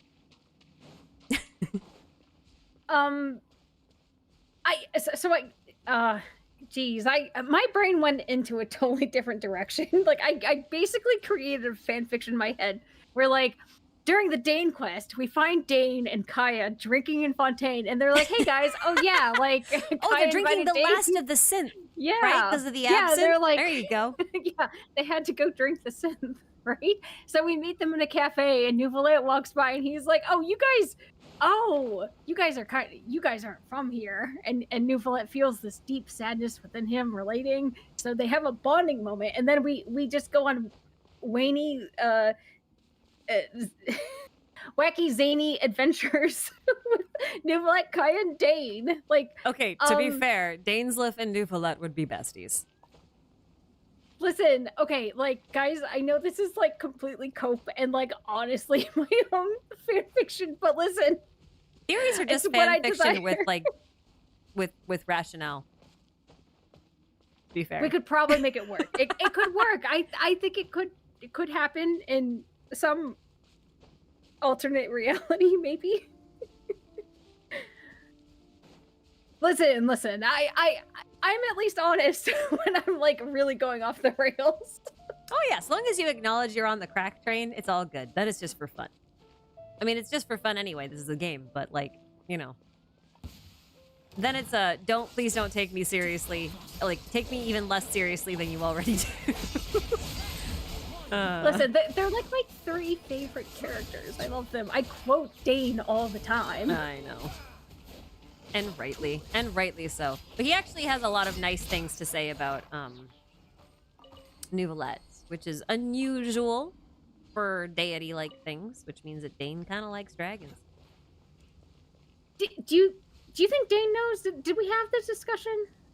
I think he knows. Because they did. So Dane narrated the miscellany before we got, you know, the big reveal. But I feel like Dane would know, right? Did we? Was he? I thought he was. I thought he revealed he was a Hydro Dragon before then, but maybe not.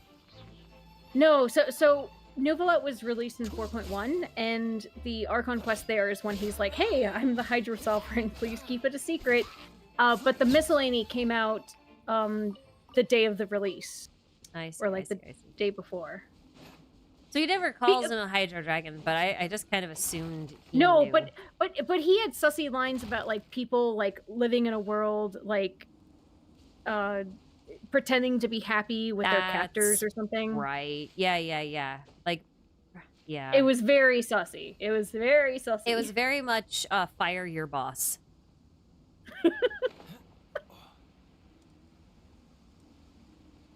That was a weird analogy. Sorry. I think I kind of got it. Yeah. You know those situations where like your boss just either doesn't do any work or does it really badly, or like you're the one pulling all of the weight and your boss is just taking credit for your work kind of thing. That's the fire your boss thing. I don't know. It's some sort of corporate phenomenon thing I've been tracking lately. Not for any real purposes on my end, because I actually really like my boss. So, it's just like a general phenomenon right now. Kind of like the lying flat thing, and then the quiet quitting, and you know, all that. It's along those lines, but I digress. I still can't find those. Friggin', this is why I haven't put the sigils back. It's because this is such a pain in the ass to find which ones I'm missing. And I know I could use a guide. I don't want to. I play games the way they were designed to intended. be plain. With a $20 guide that you bought at the Scholastic Book Fair and no internet connection. Oh, I understand the reference. The amount of times I have read through the Ocarina of Time, the Ocarina of Time, Save! Save! I can't talk. The guidebook. The Yeah, the amount of times I've guidebook. read that cover to cover is actually ridiculous. No, I I was a feel you little on obsessed. that. But nowadays, using this newfangled technology to Yeah, you just read go or to watch, GameStop and you ask people, and people go, yeah, you just go to XYZ and here's 20 spoilers while you're at it. And I'm like, oh man, I didn't want to turn the pages in that book yet. Well, tough shit, kiddo, get good. I don't know why. I don't know why GameSpot is so. I don't know why GameSpot is southern all of a sudden. I have a coworker who has the thickest southern accent, and he's the funniest guy I've ever met in my life. He's got this big ass beard, and he tells those stories that like you only really see in hillbilly movies, and I don't know if he does it ironically or if like that's just like how he grew up learning those sorts of stories. But either way, like they're amazing, and I love him to pieces. But like, yeah. So whenever I think of someone like sarcastically like trying to make a joke in order to not really talk down to somebody else, but like kind of do that, like I think of it in his voice now. Oh, I love it. Also, I can totally see it being a combination of both. As someone who might have a few southern influences, if you get me onto like a southern mode, I won't stop. He it's really funny because like his whole family is like really they really love Japan. And so all their animals have Japanese names, and they all have Japanese nicknames that their parents call them. So like not even their real names, which feels like the weirdest thing to do in Tennessee, like with no blood relation or anything. It just feels kind of weird, but like in a really fun way. Mm-hmm. But I don't know. It's a very interesting situation. He teaches Taekwondo too, which is fun. I think he has a higher belt than me. Actually isn't that hard to do because I don't stay in structured things very long. I think I got to yellow and dipped.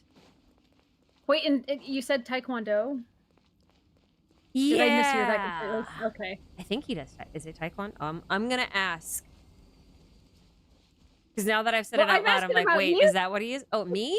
Oh no. Yes. I actually did. I've done both Taekwondo and karate, but I was like really young, and in high school I switched to Aikido, which doesn't have belts. Okay, interesting. But I never stay with it long enough to get anywhere. I really think the whole yellow belt thing was like, I was like 9 and they were like giving out belts, and you know, it wasn't special. I didn't earn it. How's that? I didn't earn it. It was the trophy generation, so to speak. Anyway, am I in an episode of Cowboy Bebop? There are no cowboys in Cowboy Bebop. I'm to this day still upset about this. Ashika, you're missing the point. There are space cowboys. No, and there is a cowboy actually in episode 22. There's Andy. Listen, you are not a cowboy unless there are cows. Okay, there are you no are a cowboys, gunslinger. You are a gunslinger if there are no cows. Like that. I might be from New England, but I spent half my life in Colorado, so this actually drives me crazy.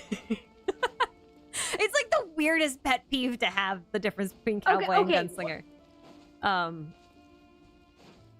But yeah, anyway, sorry. I'll stop. I'll stop. Okay, but we're still talking about just the vibe of a cowboy, just out in the West, you know.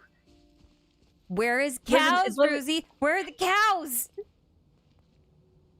out in the west. I guess. You know who Tao could technically be a cowboy? I ride on wind and cloud alike.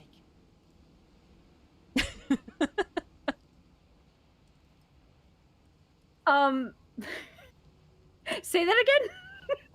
I said Hu Tao can technically be a cowboy if Zhongli is actually based off of the behemoth and stuff. Well, like just because he's Morax. He's a bull. There's your cow. Oh, cowboy. So she's his boss. That makes her a cowboy. Girl. Yeehaw! Is that a man I'm just riding saying. a shrimp? Deep lore. This is what happens when you enter the deep lore zone. Ow. Rude. These specters are so rude to me.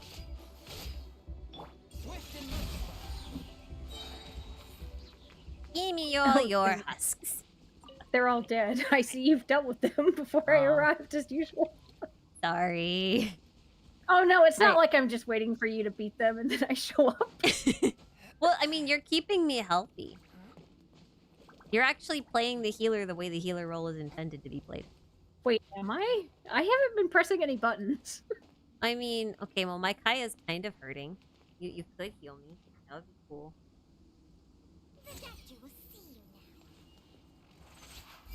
Yay! I'll be right back. Puppy needs to go outside.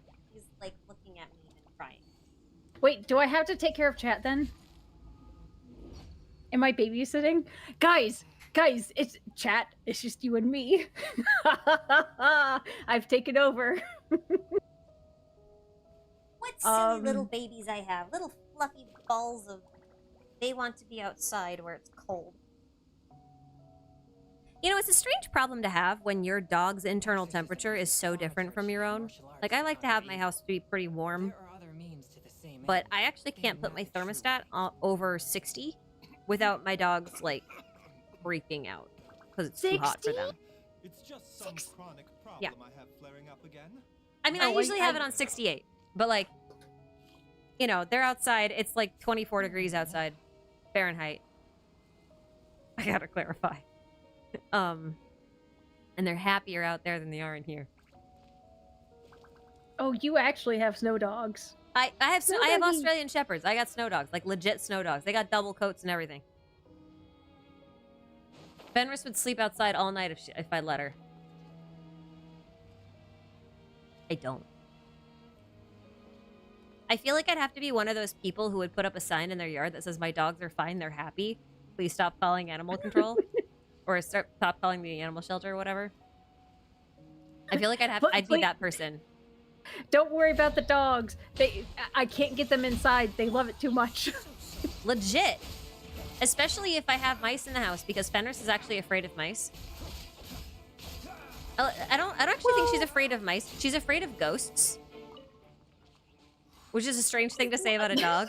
But, like, I can't explain it. I can't explain it other than that, because if there's a mouse in my kitchen, because that's where the crumbs are. So the mouse goes in my kitchen and it makes a noise. It like knocks a spoon over or something by the sink or whatever, right? She will freak out. Legitimately freak out. And she will crawl on my bed and she will claw at my chest and she'll be like, "Let me outside."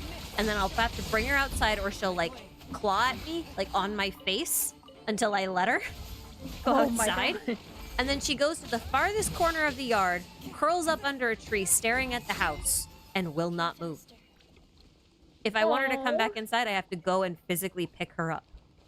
And she is 60 pounds. Oh, poor baby. She is afraid of mice. Or ghosts. I haven't decided yet. But wait, so is your house haunted or not? That's the big question here. No one's died here, so probably not. That you know of. I put this house here, so... Oh, well, but still. Nah, the last person who could have died here didn't die here. She sold the house and then moved out.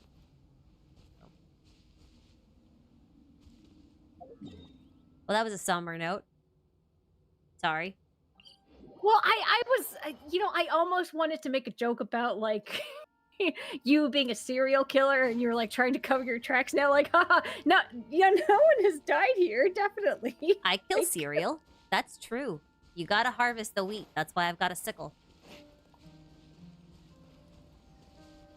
I don't know if no, you're not joking. You would do that. You harvest wheat? Wait, no, hold on. Am I being boozled here? Yes and no. Mm-hmm. I mean, corn is technically a cereal. It is? Yeah. It's a grass. It's a grain. Okay, well, okay, yeah, well, when you say it like that, that makes sense. Oh, okay, so you have the corn. I got corn! Corn, eggs, bacon, and lard. What is that, the 5 basic food groups? Yeah, corn, bacon, Whiskey lard, and lard? eggs, and... what No, was whiskey the and lard. Whiskey! Yeah. The 5th food group. I forgot about that one. Yeah. That is an Atlantis reference. For you youngins. For you uncultured sods who don't know Atlantis.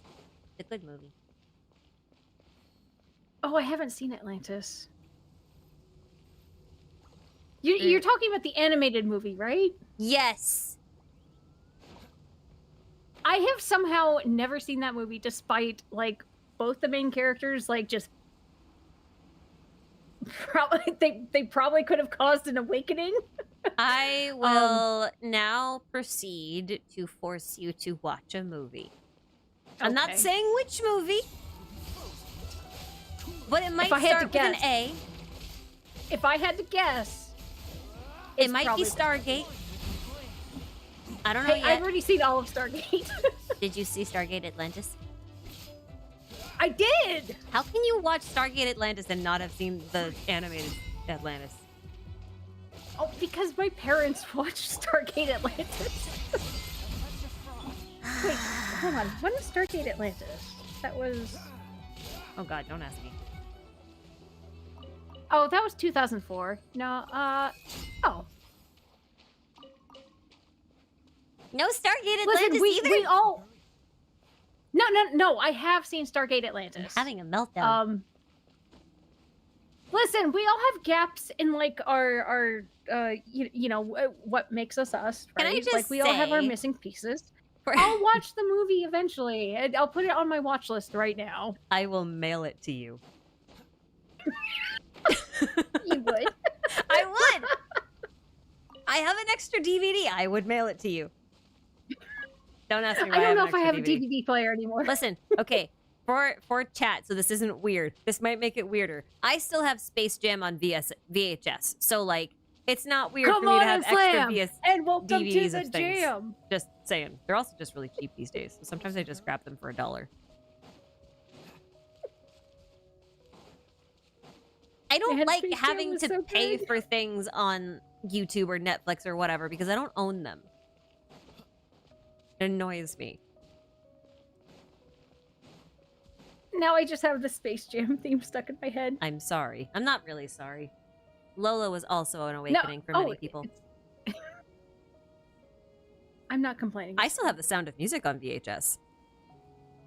I didn't know you were such a... Actually, I have a lot of things on VHS. I have a lot of things on VHS, actually, if I think about it. I have Betty Boop on VHS. I bet those are actually worth Whoa. something. That's I really think going I think I back. have Felix the Ooh. Cat too. Anyway, I've gotten way. We got so distracted. Wow. Yeah, sorry, that Thanks, happens. Atlantis and Space Jam. Books with Ike has an interesting question. He says, do you bring up Renee or Jacob's comments on Chemia in your Narts and Kreutz video? Also, since Skirk isn't the missing Hexen Circle member, who do you think is? I think we're missing a few Hexen Circle members, actually. That said, I don't necessarily think that Skirk isn't... how do I say?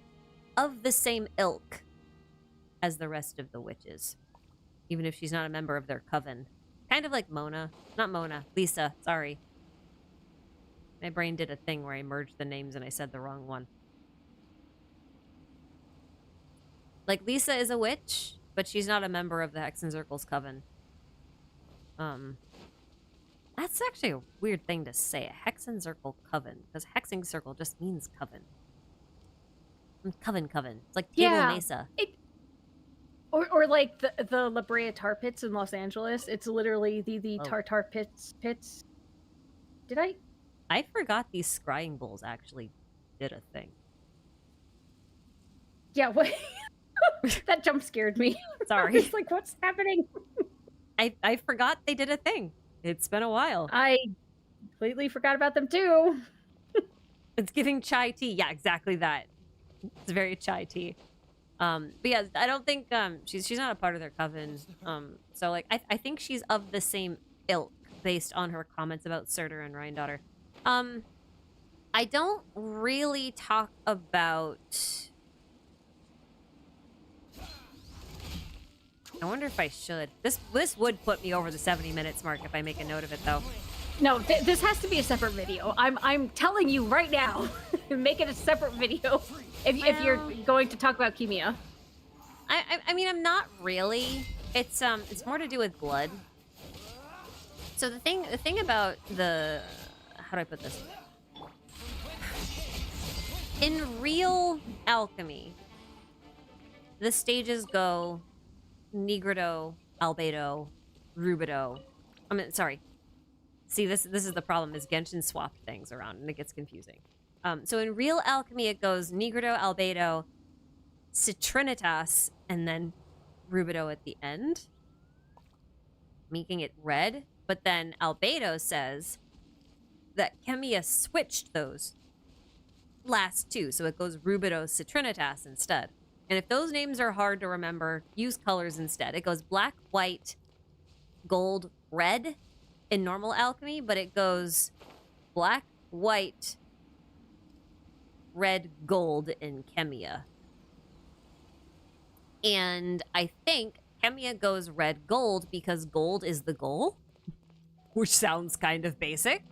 But I think the reason why Jacob and Renee think it's the other way around, where it's red last, is because red is the color of blood. And there's a lot of blood stuff in the Nartzenkreuz quest. So I kind of feel like when they talk about red being the ultimate goal, they're talking about red as in the blood of life. So life is throwing through the veins. So if life is your goal, then red should be your goal. Because red is blood, blood is life. Kind of thing. So that's kind of what I'm thinking. I'm also thinking that because, like, we know that the primordial seawater that made them not really human was in their veins. So their blood was primordial seawater. Which means it probably wasn't traditionally red. So that's kind of why I think it's that way. But I think gold, or Rhindaughter rather, thinks that yellow, or gold, is the final stage. It has to do with the fact that she sees the goal very differently. The goal isn't life. The goal is a very specific kind of life. Like a life form. Like we talk about having a heart of gold, for example. I know that's not really what that saying means, but I think that's kind of what it's getting at. I had that whole theory a while back about how people are stars. And at the center of stars, you make gold, as in the element. And I kind of feel like that's more how she thinks of people and life, as being stardust, not being blood. So the stages get reversed. And that would also explain, well, why Albedo in one of his voice lines knows this, like, real life fact about, like, how much energy it takes to create gold without alchemy. Yeah. 8 times the energy of the sun, he said. I think 8 times the energy of the current sun, which is interesting. Because if you have one sun, and then you had 7 deities ruling 7 nations, maybe each with a fragment of a piece of a sun, then if you returned all of the fragments to the sun, you'd have a sun Wait a minute. that was 8 times its size that could make gold, which is ultimate alchemy. I didn't think. Hold on, I didn't think of it So like that. if the senders are indeed stars, like I was suggesting they were, then it might be that they could be like proto-suns. So if you take a sun and split it into 7 different pieces and leave one piece hanging in the sky, then, you know, you've kind of stopped it from doing its alchemy. Wait, I completely didn't realize that until you said that. Oh, that's interesting. I have a lot of crack on this side of things, but like all of it's really contingent on other stuff. Like it's really contingent on Descenders being stars, being true, and being taken literally.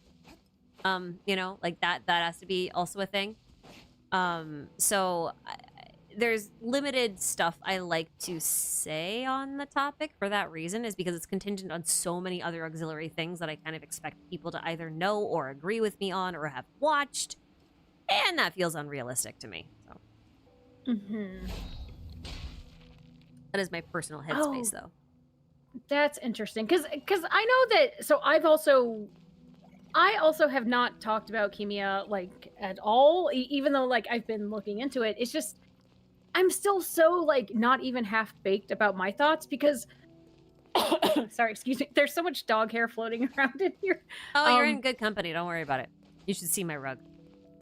Oh, well, I was also dog sitting the past week, so I have like 2 times the dog hair as usual. So yeah, but the lens I started to investigate was I found a few random internet resources like talking about alchemy from a Jungian perspective, where apparently Jung, and maybe like I have to do more investigation because I don't have any solid sources, but apparently in some of his interpretations he would also flip Rubedo and Citrinitas. Oh yeah, but I can't. That one I haven't heard of.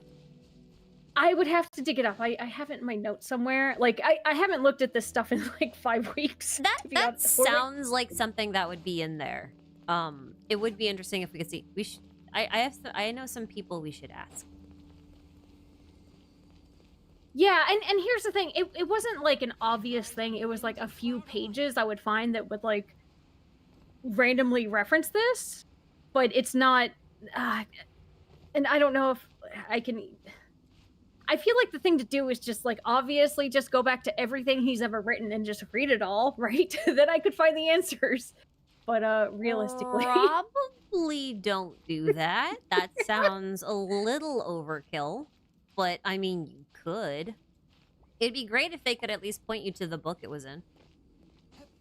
Or the essay, yeah, rather. I'll have to look back into this. And this is like maybe I just misinterpreted what, and maybe like the websites weren't accurate. I don't know. I would have to dig up my notes again. Yeah, it could be any number of things. That happens a lot.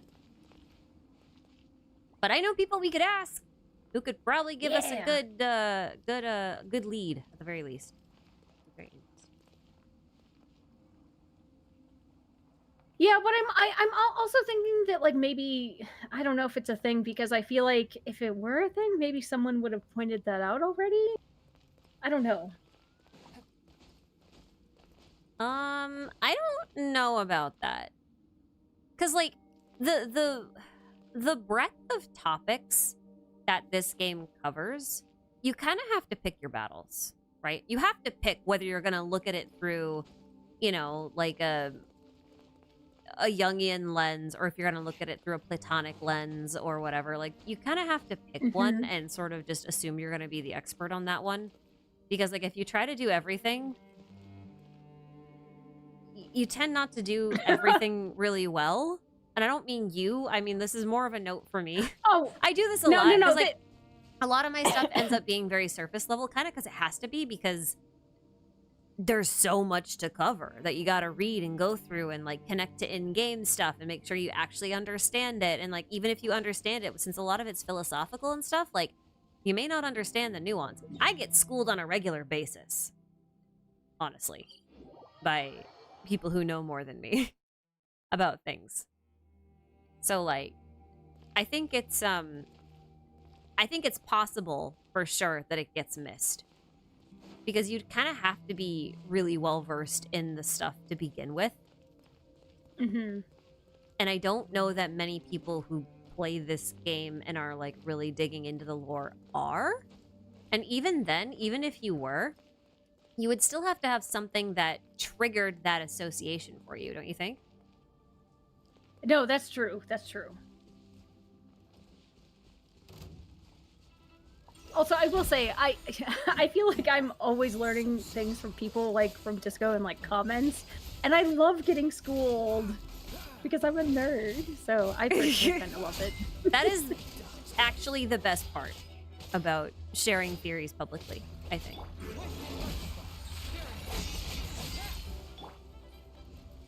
Yeah, like, for example, with my video on Kaeya, I wouldn't have made the connection. like I made the connection to Eternal Return, but then someone pointed out, like, the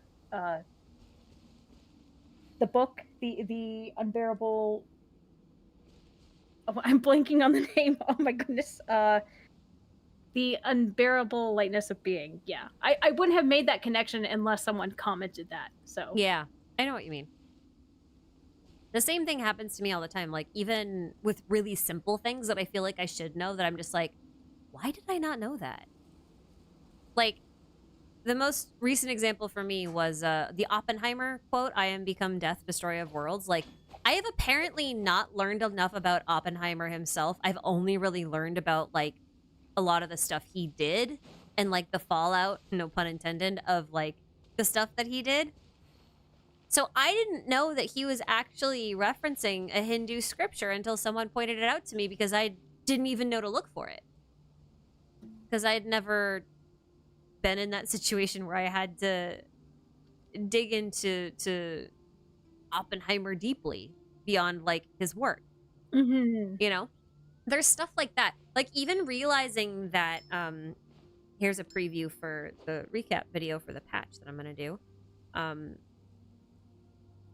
Even realizing that the whole quest with Talushard and Curve was actually a proof of, like, a philosophical version of the Entscheidings problem challenge that Alan Turing solved, or proved out, rather, with a thesis. Like, even realizing things like that is just wild to me. Like, a lot of that's accidental when you stumble on it. Yeah, yeah. Anyway, I think it's cool. I think it's cool.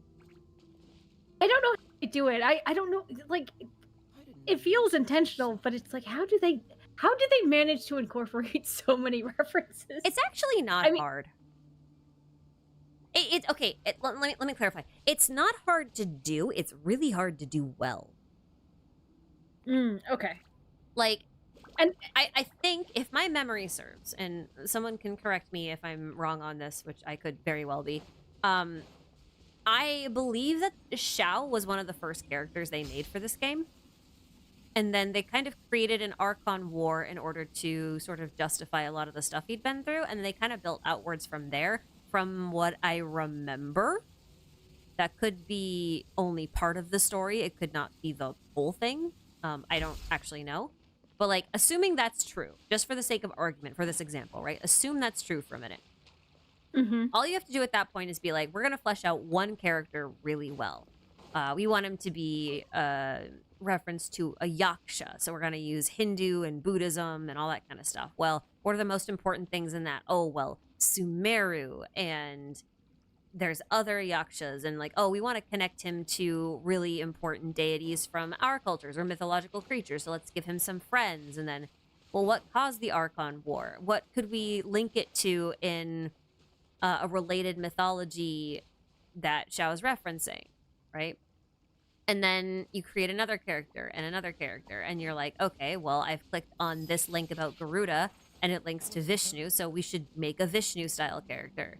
Or at least a character that has some Vishnu references. And you're like, oh, well, I made this Vishnu character now, but now I need this character role-wise in the very meager plot that I've developed to perform X role, so I need to give them another reference. So you go and you find a reference that's somewhat related to Vishnu, or at least has a couple of little links with him, and then you give it that, and then you just kind of web outwards.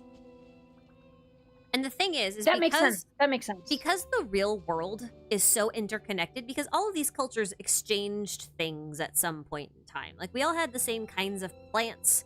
We could see the same sorts of animals. We had similar sorts of environments, you know, that are shared across the world. Not all in all places, but like enough that, you know, like we would see similar solar phenomenon potentially. Like, the sun always rose in the east and sets in the west. Like, that's not going to be different in other countries or nations or regions or continents or whatever, right? Like, it's just, we have so much shared stuff, and then we share our culture. We do trade. We trade our goods. We trade our symbolism. We notice the same kinds of patterns in plants or stones. We notice that stones are mostly cubic, so most of the things we do for Earth also have cubic symbols, right? Like, there's so much overlap like that, just as part of like shared human pattern recognition, that if you want to build a game or a world that has all of those things and you want to reference them, you just need to pick a place to start, and everything else kind of fills in the blanks itself, so long as you're willing to be a bit flexible with what you do with the characters that you have. The challenge is actually creating a story that fits within that. I think that's the hard part, because in order to make a story that fits within that narrative, like, it still has to fit with all of these different references and religion and cultural practices and types of foods and festivals, right? Like, you have to still do all of those sorts of things and keep them working together. Oh, I thought this thing was dead and it wasn't. So I actually think it's a little bit easy to do, in the sense of, like, it's very easy to kind of like connect everything because everything is naturally connected. So as long as you're referencing real things, like, people will find patterns where maybe you didn't even know there was a pattern, but you're like, oh yeah, that's coincidental. I didn't mean for that to happen, but it's incidental because I was connecting these two other things. Yeah, I feel like that's also like just conceptually, like, maybe a Jungian thing. I know it's definitely like a Joseph Campbell thing with a hero with 1,000 faces. A lot of the shared patterns and stuff. Yeah. Yeah. Like, you can boil a lot of The it down to really monomyth, basic yeah. stuff. And that's why you got characters who have references from so many different things, right? Like, how many different references, source material, do you have for Kaeya, do you think? Just off the top of your head. Like, how many deities or characters or, like, iconographies does he reference? 20 billion. Yeah. Rough estimate. enough. Like maybe plus or minus like a few billion. Here's an example. Kaeya, peacock, right? Like, that's his main kind of thing. It's his constellation. Obviously, they made his skin very peacock shaped and all that kind of stuff. But, like, when you start to really dig into all of the things related to peacocks, you'll run into deities like Kartikeya, right?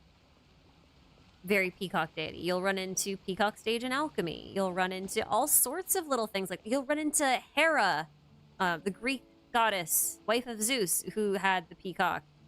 Like, you'll start running into all of those sorts of things. And then Genshin's like, yeah, we're gonna make peacock stand for elemental stuff.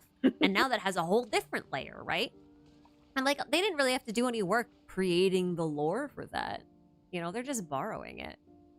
So, that's my opinion on it. No, it makes sense. I guess it's just from an outside perspective. It's still just very impressive. Like, I'm just always like, wow. Like, they to do it even at the scale that they've done is really hard. Yeah, the scale is so hard for what they've done, and like the depth of information that they've gone into for like every region. Like, every region basically has the amount of lore required for a singular game on its own. So, I mean, on that scale, it's very, very, very impressive. Have these triangles always been here, or am I tripping? My stream, I think, is super lagging, and I have no idea where you are. I'm just looking at one of the portals, and it's just like popping off with all these little triangles. I don't know, maybe. Right. But I definitely know of a lot of games that do the same trick, but not at this scale. Not at this scale and not at this level of detail. This is an incredibly ambitious I'm just gonna warp up here because I'm falling. Yeah. Random question, but has there been any update on Electrovisions not being given out? Not to my knowledge. To my knowledge, no Electrovisions have been given out, and none will be until the foreseeable future. We still don't know what was up with that. Still have no idea what was up with that. I think, though, it's probably around time to start wrapping up stream, because we've been on here for quite a while. My God, it's 10:30. I know. I'm sorry. I was gonna stop us at like 9:30, and then I was like, oh. Oh no, it's totally fine. I've been having a lot of fun. I've been having so much fun. It's just the passage of time. Jeez. I know, it's fast. This is Kairos. This is the perfect example of Kairos. Time flies when you're loring. Time flies. That's why Venti is wind.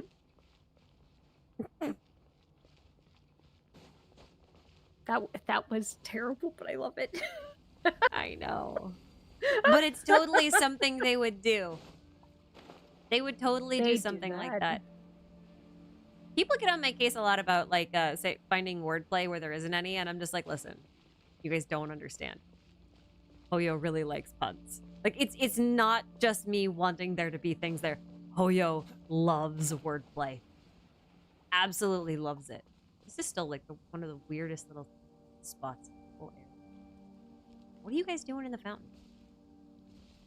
Oh, they're taking a bath. They're Splash, splash, I was taking a bath. Look at them, they're just chilling. Oh my God, that is such an old commercial. Look, there's still people here. Well, there's a person here who I can't talk to because I am in co-op mode. I forgot I can't talk to people in co-op mode. I'm not in here often enough. Samira, thanks for the super. Time flies because gliding is faster.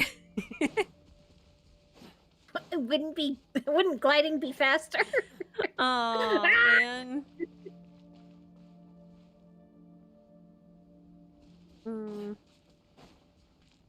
Yeah. All sorts of fun things. There's so many things. I think like the problem with this game is that like you can kind of get lost in it. I think I spend more time researching things for this game than I do playing. I mean, easily I do. Yeah. Damn it, I was so excited. They were blue and then they turned gold and I was like, I found my last ones, and then I didn't. Well, I tried.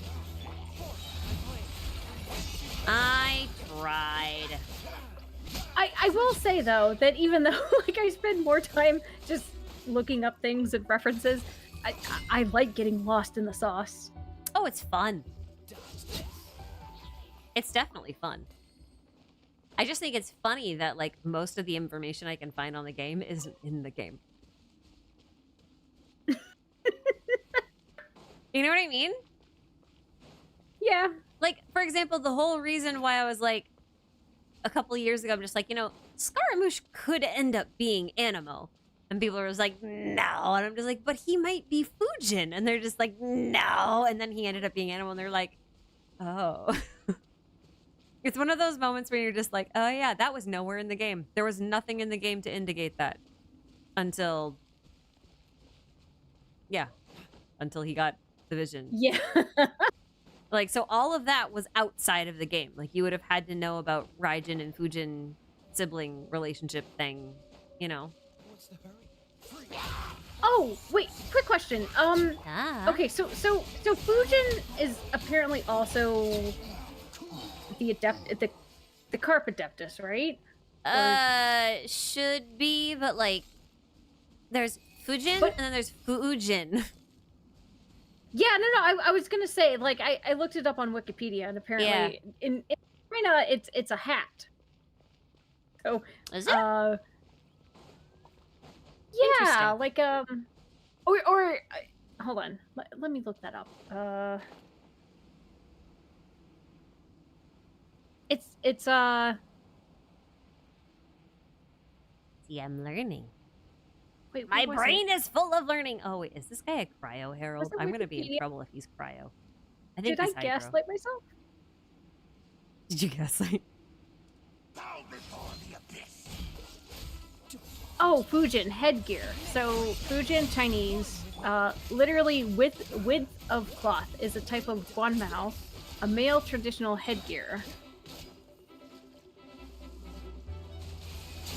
So I don't know. I feel like there's probably a deeper meaning here. I don't know what it is. Is there?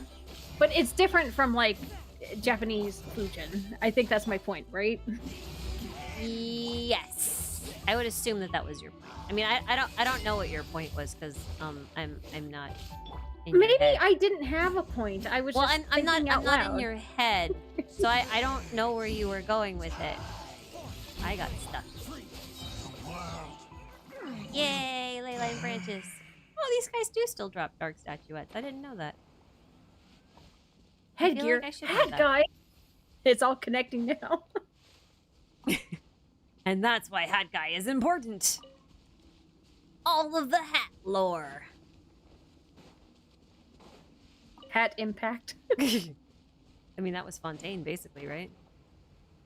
Maybe that's why she's called Hat. Wow, that name sounds really sad when I say it in English. To be fair, everything sounds sadder when you say it in English, so I don't know. Oh yeah. Okay. So I think my point was since you mentioned Fujin, I was thinking about the live stream and how they mentioned a Fujin, and I was like, that's not the same Fujin though. So yeah. So I think I was still just thinking out loud about that. That's all. Yeah. I didn't have any conclusions. I was literally just yapping. I'm yapping curious here. why they picked that name, though. It seems a weird name to pick. Because, like, you have, for example, Wanderer now being a Fujin, but not named that. But then you have Venti's name being Fujin, or, like, his title, because Wind God. But now we have a Harp Adeptus that is also Fujin?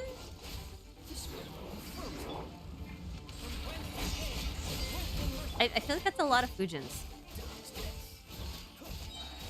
Yeah. So I don't know. I still maybe I'll do a deep dive this week, or maybe I'll just wait until the patch and maybe they'll just explain it for me. Do we have 2 weeks to the patch? A week and a half. Less than 2 weeks. I can finish my video by then. I believe in you. You can do it. I'm already tired. The good news is I won't have insomnia for a couple weeks because all I'm gonna have to do is think of my video and I'm gonna be so tired I'll just sleep. But you can do it! Eventually. Slowly. I would like to get back to making normal theories. Anytime now. That would be great. I would Define normal Look theories. what I found! I found a chest. Wow. Oh. Maybe this is where my final thingies are. Maybe it's here. Maybe this is the place I was looking for all along. These are all gold, but I have a lot of sigils still. So maybe... Maybe not. Probably not. Probably not. It's probably hidden in some puzzle room somewhere. I forgot about those really cool looking coral branches. They look so neat. Ooh. Yeah, right? There's so much cool shit in here. Where's the thingy? I want to switch the time. Wait, also, can I add an addendum to a question asked like an hour ago or 2 hours about like our wish list for like the interlude or the Dane quest? That wish list will probably never cease to grow, so yeah, go ahead.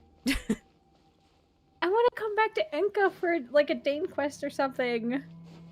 It is Or like odd a that we have not Dane- had a Dane quest in Enka. It Well, does especially feel since weird. especially since last year. Like you know, when we saw like the Sinner's Cavern, we were like, oh, that looks like Enka, but oh, it was just a chasm domain, it seems. Yeah, it was a chasm domain. I got so excited for Enka, and I love the chasm. Oh don't get me wrong. My God, there's a Did you find precious chest. No, that's that's a luxurious chest. Whatever. Whatever. I It guess does- it's puzzling time. How do I even? I don't even remember how to do these puzzles. Faster. It's been so long. Faster. Oh my God. Okay. Well, I remember that part, but I actually don't remember. Okay. We have to get the thing so it rotates, probably. Correctly, which means I have to go find the time of day clock night shifter thing. I don't think I can help with this, but I'm here for moral support. Moral support! That's the best kind of support! Unless it's firing support. I do like firing support. Okay, I don't know why I just went the long way. I can't remember where that... There it is. Okay, let me get my... Okay, okay, I get it now. It's over here. This is gonna be really annoying, isn't it? Lavney, No, it's fine. thank you so much for the that super. one Have was I coming. played Honkai Impact 3rd? I played for a short while. But I got kind of bored of the gameplay and the grind. So I kind of just stopped. Huh, okay. I did this wrong. Who's surprised? Not me. I'm trapped. I'm literally in a box. I'm in a What? glass case of emotion. Sorry. I'll fix it. No, it's okay. We'll fix it. I mean, I can't really help with this anyway, because I can't interact with anything with the puzzle, right? So... I mean, you could help me remember the rotations. Ooh, asking me to remember something using my brain? That's a tall ask right there. It could happen. Okay. I don't remember these puzzles very well or how they work. So this might be really frustrating to somebody who does remember how these work. So stick with me. I know I need the gold glow, but like I gotta... Oh, it stuck with me. I didn't go far enough. Yay! I forgot. Okay. You can take it with you. I'm trying my Ah. best to actually get the chest because I'm here Okay, clicking on it, but it won't give it to me. Okay. I get it. But you can't give me the... You can't open the chest for me. It's locked. ChiChi can't open locks. Can she? Apparently not. I can't open it. I'm here. Okay. I'm standing on top of it. Okay, I get the point of this now, though. I understand the... Hi, Rooze. You are actually legitimately stuck in that room. Okay. Mm-hmm. I don't know if this gold will stay with me long enough to finish this puzzle. We'll see.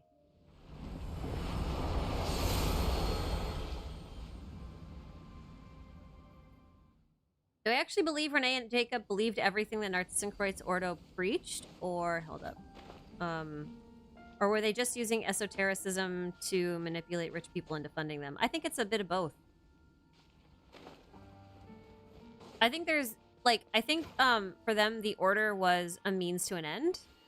But I also think, here we go. Got it. Hello. Yay. I think it was a means to an end, but I also think there was a lot of it that they did believe. A lot of their teachings were, like, actually legit, you know? Can we still rotate? We can still rotate this. Cool. Let us be free. Uh-oh. Oh. I mean, Um. I'm personally of the opinion that they did believe things, and I know it's very strongly implied that Jacob was pulling a fast one on people with like Renee failing a few times, and he was trying to pretend like, aha, things are going okay. But at the end of the day, it seems like ideologically they stuck to that. But Yeah, yeah, I think if that that's makes right. sense. I think that's right. I think it's like they had an understanding of a lot of the stuff that they were doing, but like they didn't think other people would understand it. So what they did is they turned their science essentially into a religion. So they could convince people to do what they wanted them to do, and to believe in their cause as strongly as they did, and to be as dedicated as they were, without having to convince them of their thesis statement. That was kind of how I read it. Yeah, I mean, I think that sounds accurate. I mean, Like, how else are you going to convince a bunch of people that the end of the world is coming if you don't use something very religious? I mean, that's literally like all end world cults, right? Exactly. Exactly. That's why it's like, it's kind of brilliant when you think about it. And actually, there was like, I remember a theory, like a real world theory. And I have no idea the veracity of this theory or what it's based on or anything. But I remember reading this, and I just think it's a good example. That's why I'm going to say it. I remember this theory about how people were saying that Jesus actually really understood science well. And their logic was things like walking on water, could have been ice, could have been even something like, if it's not water, it could have been somewhere like the salt pond. Do you know what I'm talking about? Like, there's this one body of water that has so much salt in there that you float. The Dead Sea. Yeah, like you Yeah, can't actually sink because of the density. So they were saying like he actually had a really good grasp of science, and he probably like exploited a lot of these things in order to convince people to live better lives. And one of them was saying that like he really understood germs and the importance of like keeping clean and bacteria and stuff, and that's why he would promote washing and such. But he would always kind of frame it as in like, you got to keep the demons out, because it was what people kind of understood, because trying to explain something like bacteria or something to people without any real frame of reference would have been a nightmare. Now, to be fair, that's interesting. This is a theory.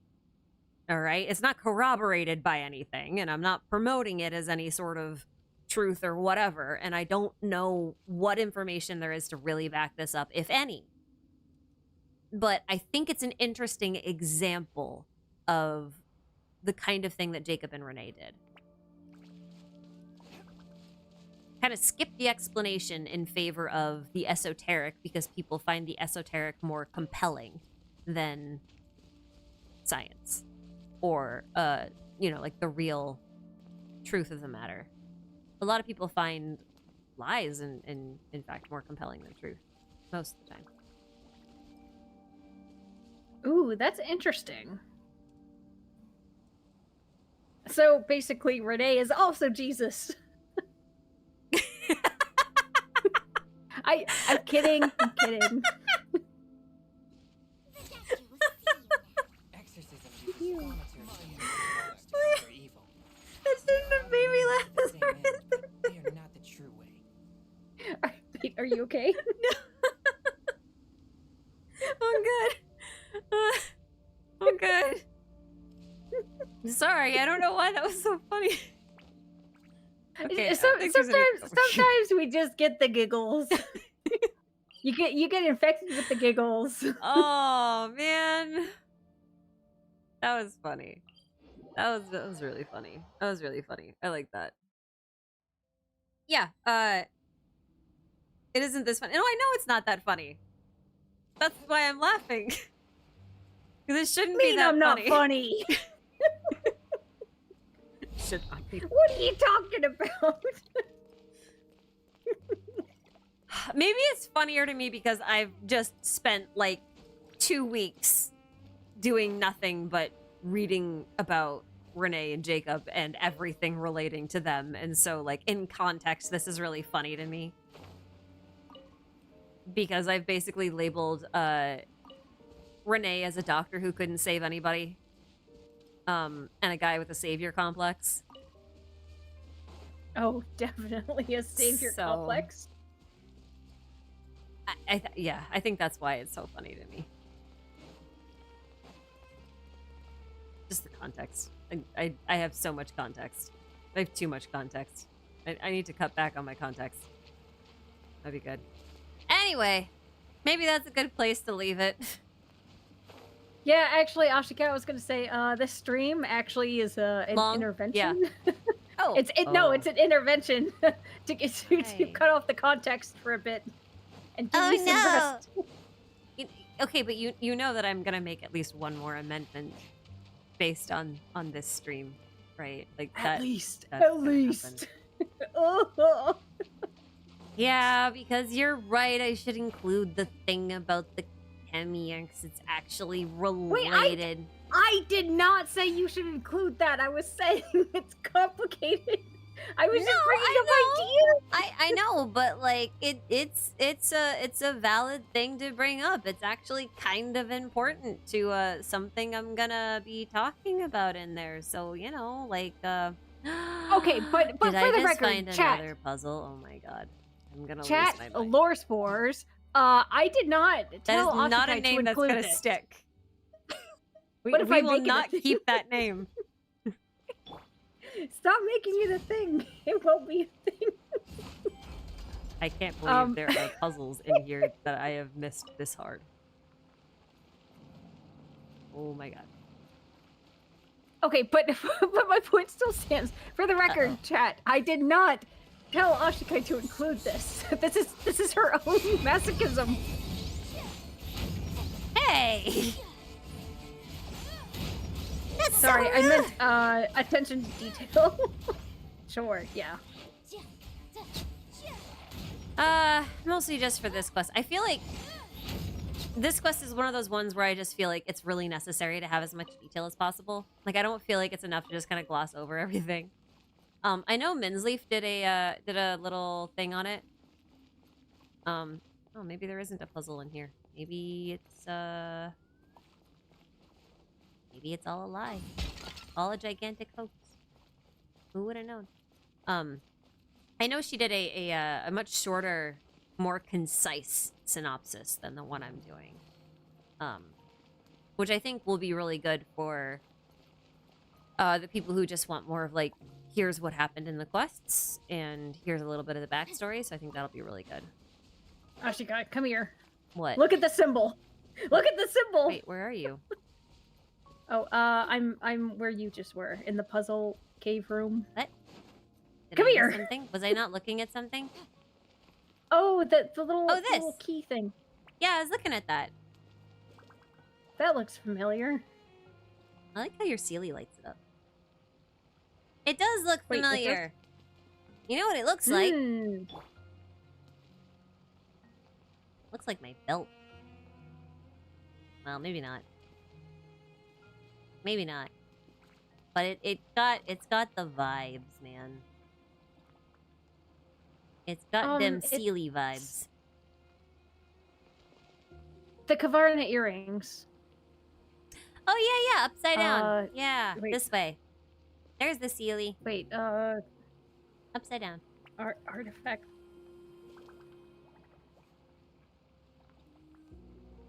Right? I'm not crazy. Guys, am I crazy? Don't say yes. Do thank you for the super chat. Good night, good morning, Lore Sport. Okay, that is not gonna be a thing. Rooze, if this is your legacy, I swear to God. Hey, it won't be my only legacy. It does look like the Perry hat. Oh, it kind of looks like Endora's head too, yeah. Did it just sneeze on me?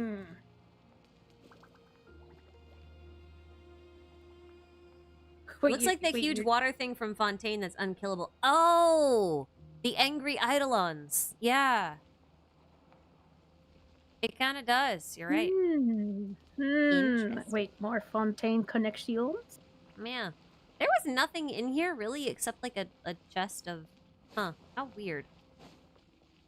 Did you... Wait, did you get a chest or anything else? I got a coin chest. So, like, not even a real chest, but like a coin chest. Oh, maybe that was it. My quest to find the remaining place to put my sigils continues. Oh dear. You know what? You know what, my dude? You know what, my dude? We don't fight anymore. I'm sorry. It's not nap time for you guys anymore. I know you're all sensible adults. No more nap time. I am gonna go to the surface using a magic that I like to call escaping.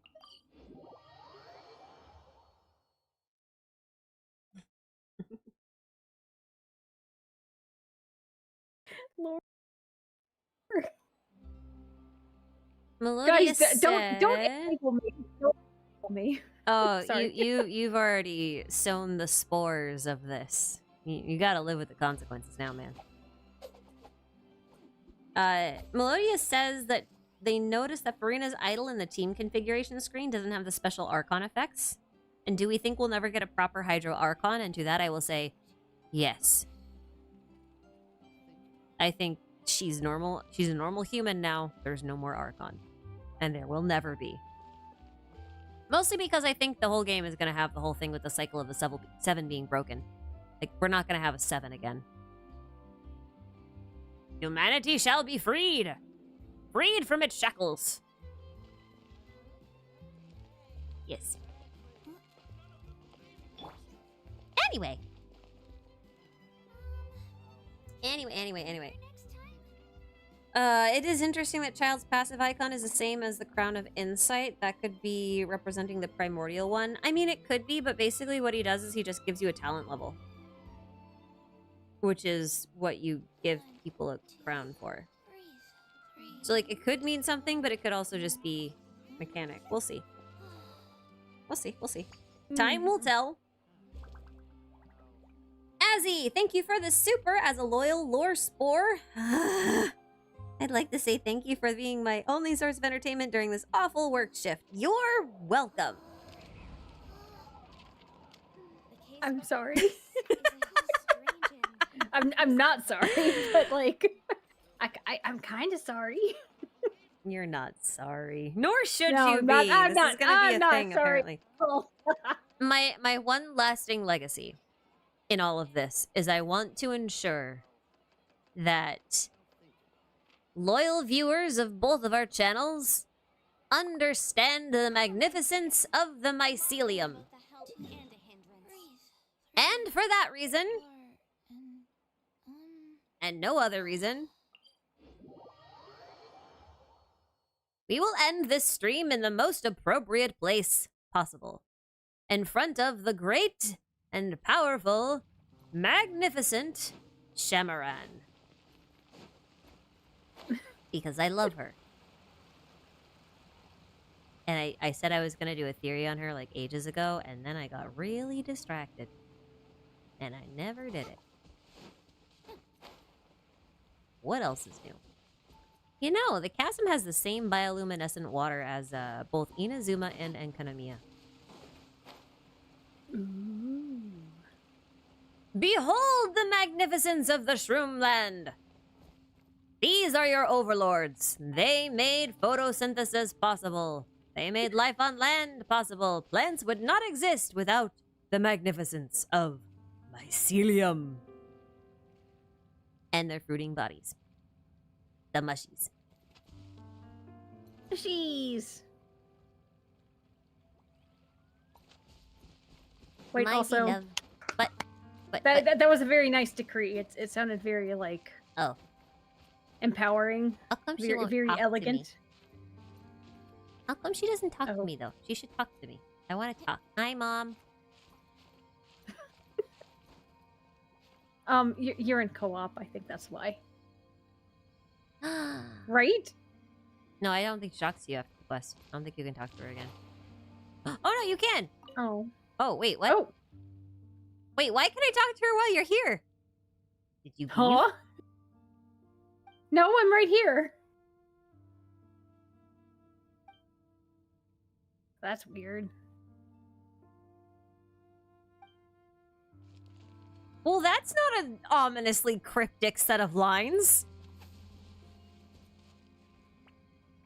I love you. Mwah.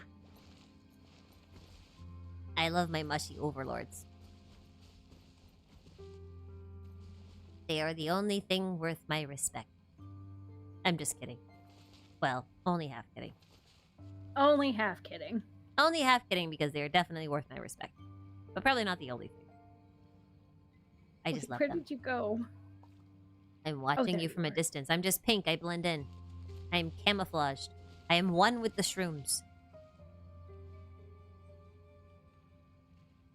Yeah! A cool mushroom.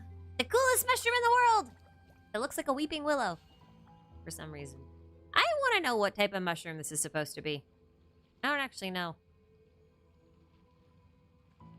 I'll find out. I mean, obviously it's a special magic mushroom. But, like... What I mean is... what kind of mushroom is it based on? The mushrooms from Fern Gully. I hate it. Thank you. You understood the reference! Well, you know why No I one hate it? You understands know my why I hate it, though? Why? Because now oil and grime is going to be stuck in my head for a week. Human nature, but sometimes Oh my god! I gave you Hex's brain rot for the night? It's the worst. Oh! It's the worst No, because I you're work for a right. sustainability company. And it's all about, like, oil and gas and shit like that. And so now I'm just going to have him in my head singing at me, crooning at me. Okay, you know what? It's not my fault they made Hexus this sexy oil monster man. Did you just call Hexus sexy? No. I'm pretty sure I didn't say that.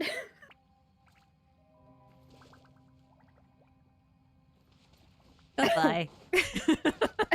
I leave. Hey, it's 11 o'clock. I think it's a good time to wrap up. Probably. If it's the time of day where Hexus is considered sexy, it's probably time to go to bed. Okay.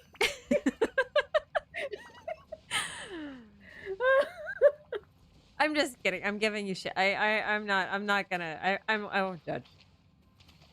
Maybe a little bit. Little bit of judging, but like friendly judging, like happy judging. Like Okay, the way in I my would judge you if defense- you eat pickles with cheese.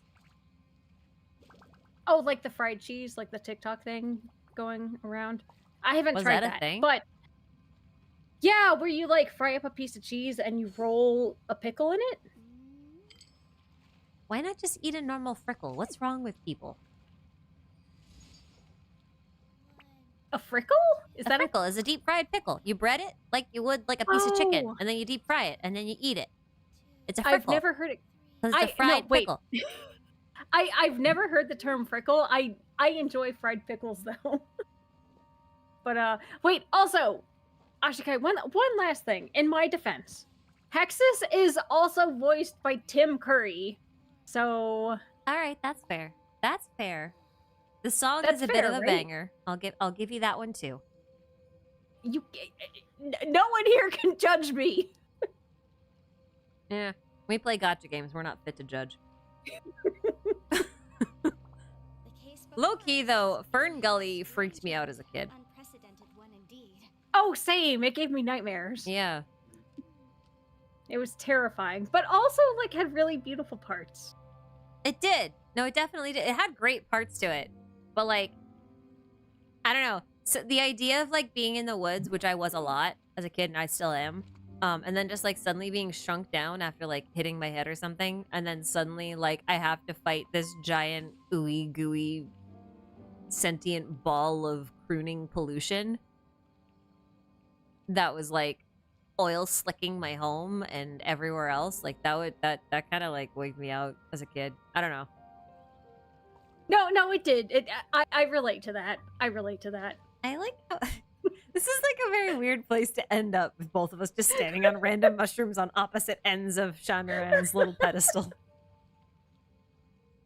I really wish I had like Dark Souls motions where I could just be like, hi. Oh, little gestures. Yeah. I think that's like one of the things that's missing from Genshin that would make co-op really fun. Well, Just a if I few could little gesture things. right now, I would definitely dab in front of the mushroom. So, Okay, know, that hit the would be dab. hilarious. I'm imagining it. I love it. guys, remember hitting the dab from like 3 years ago? Is that what it was called? I don't know. I had like a 7-year-old dab at me in the grocery store the other day. I was in the dairy aisle and I just look over and this kid catches my eye and he just goes, whoop-ham!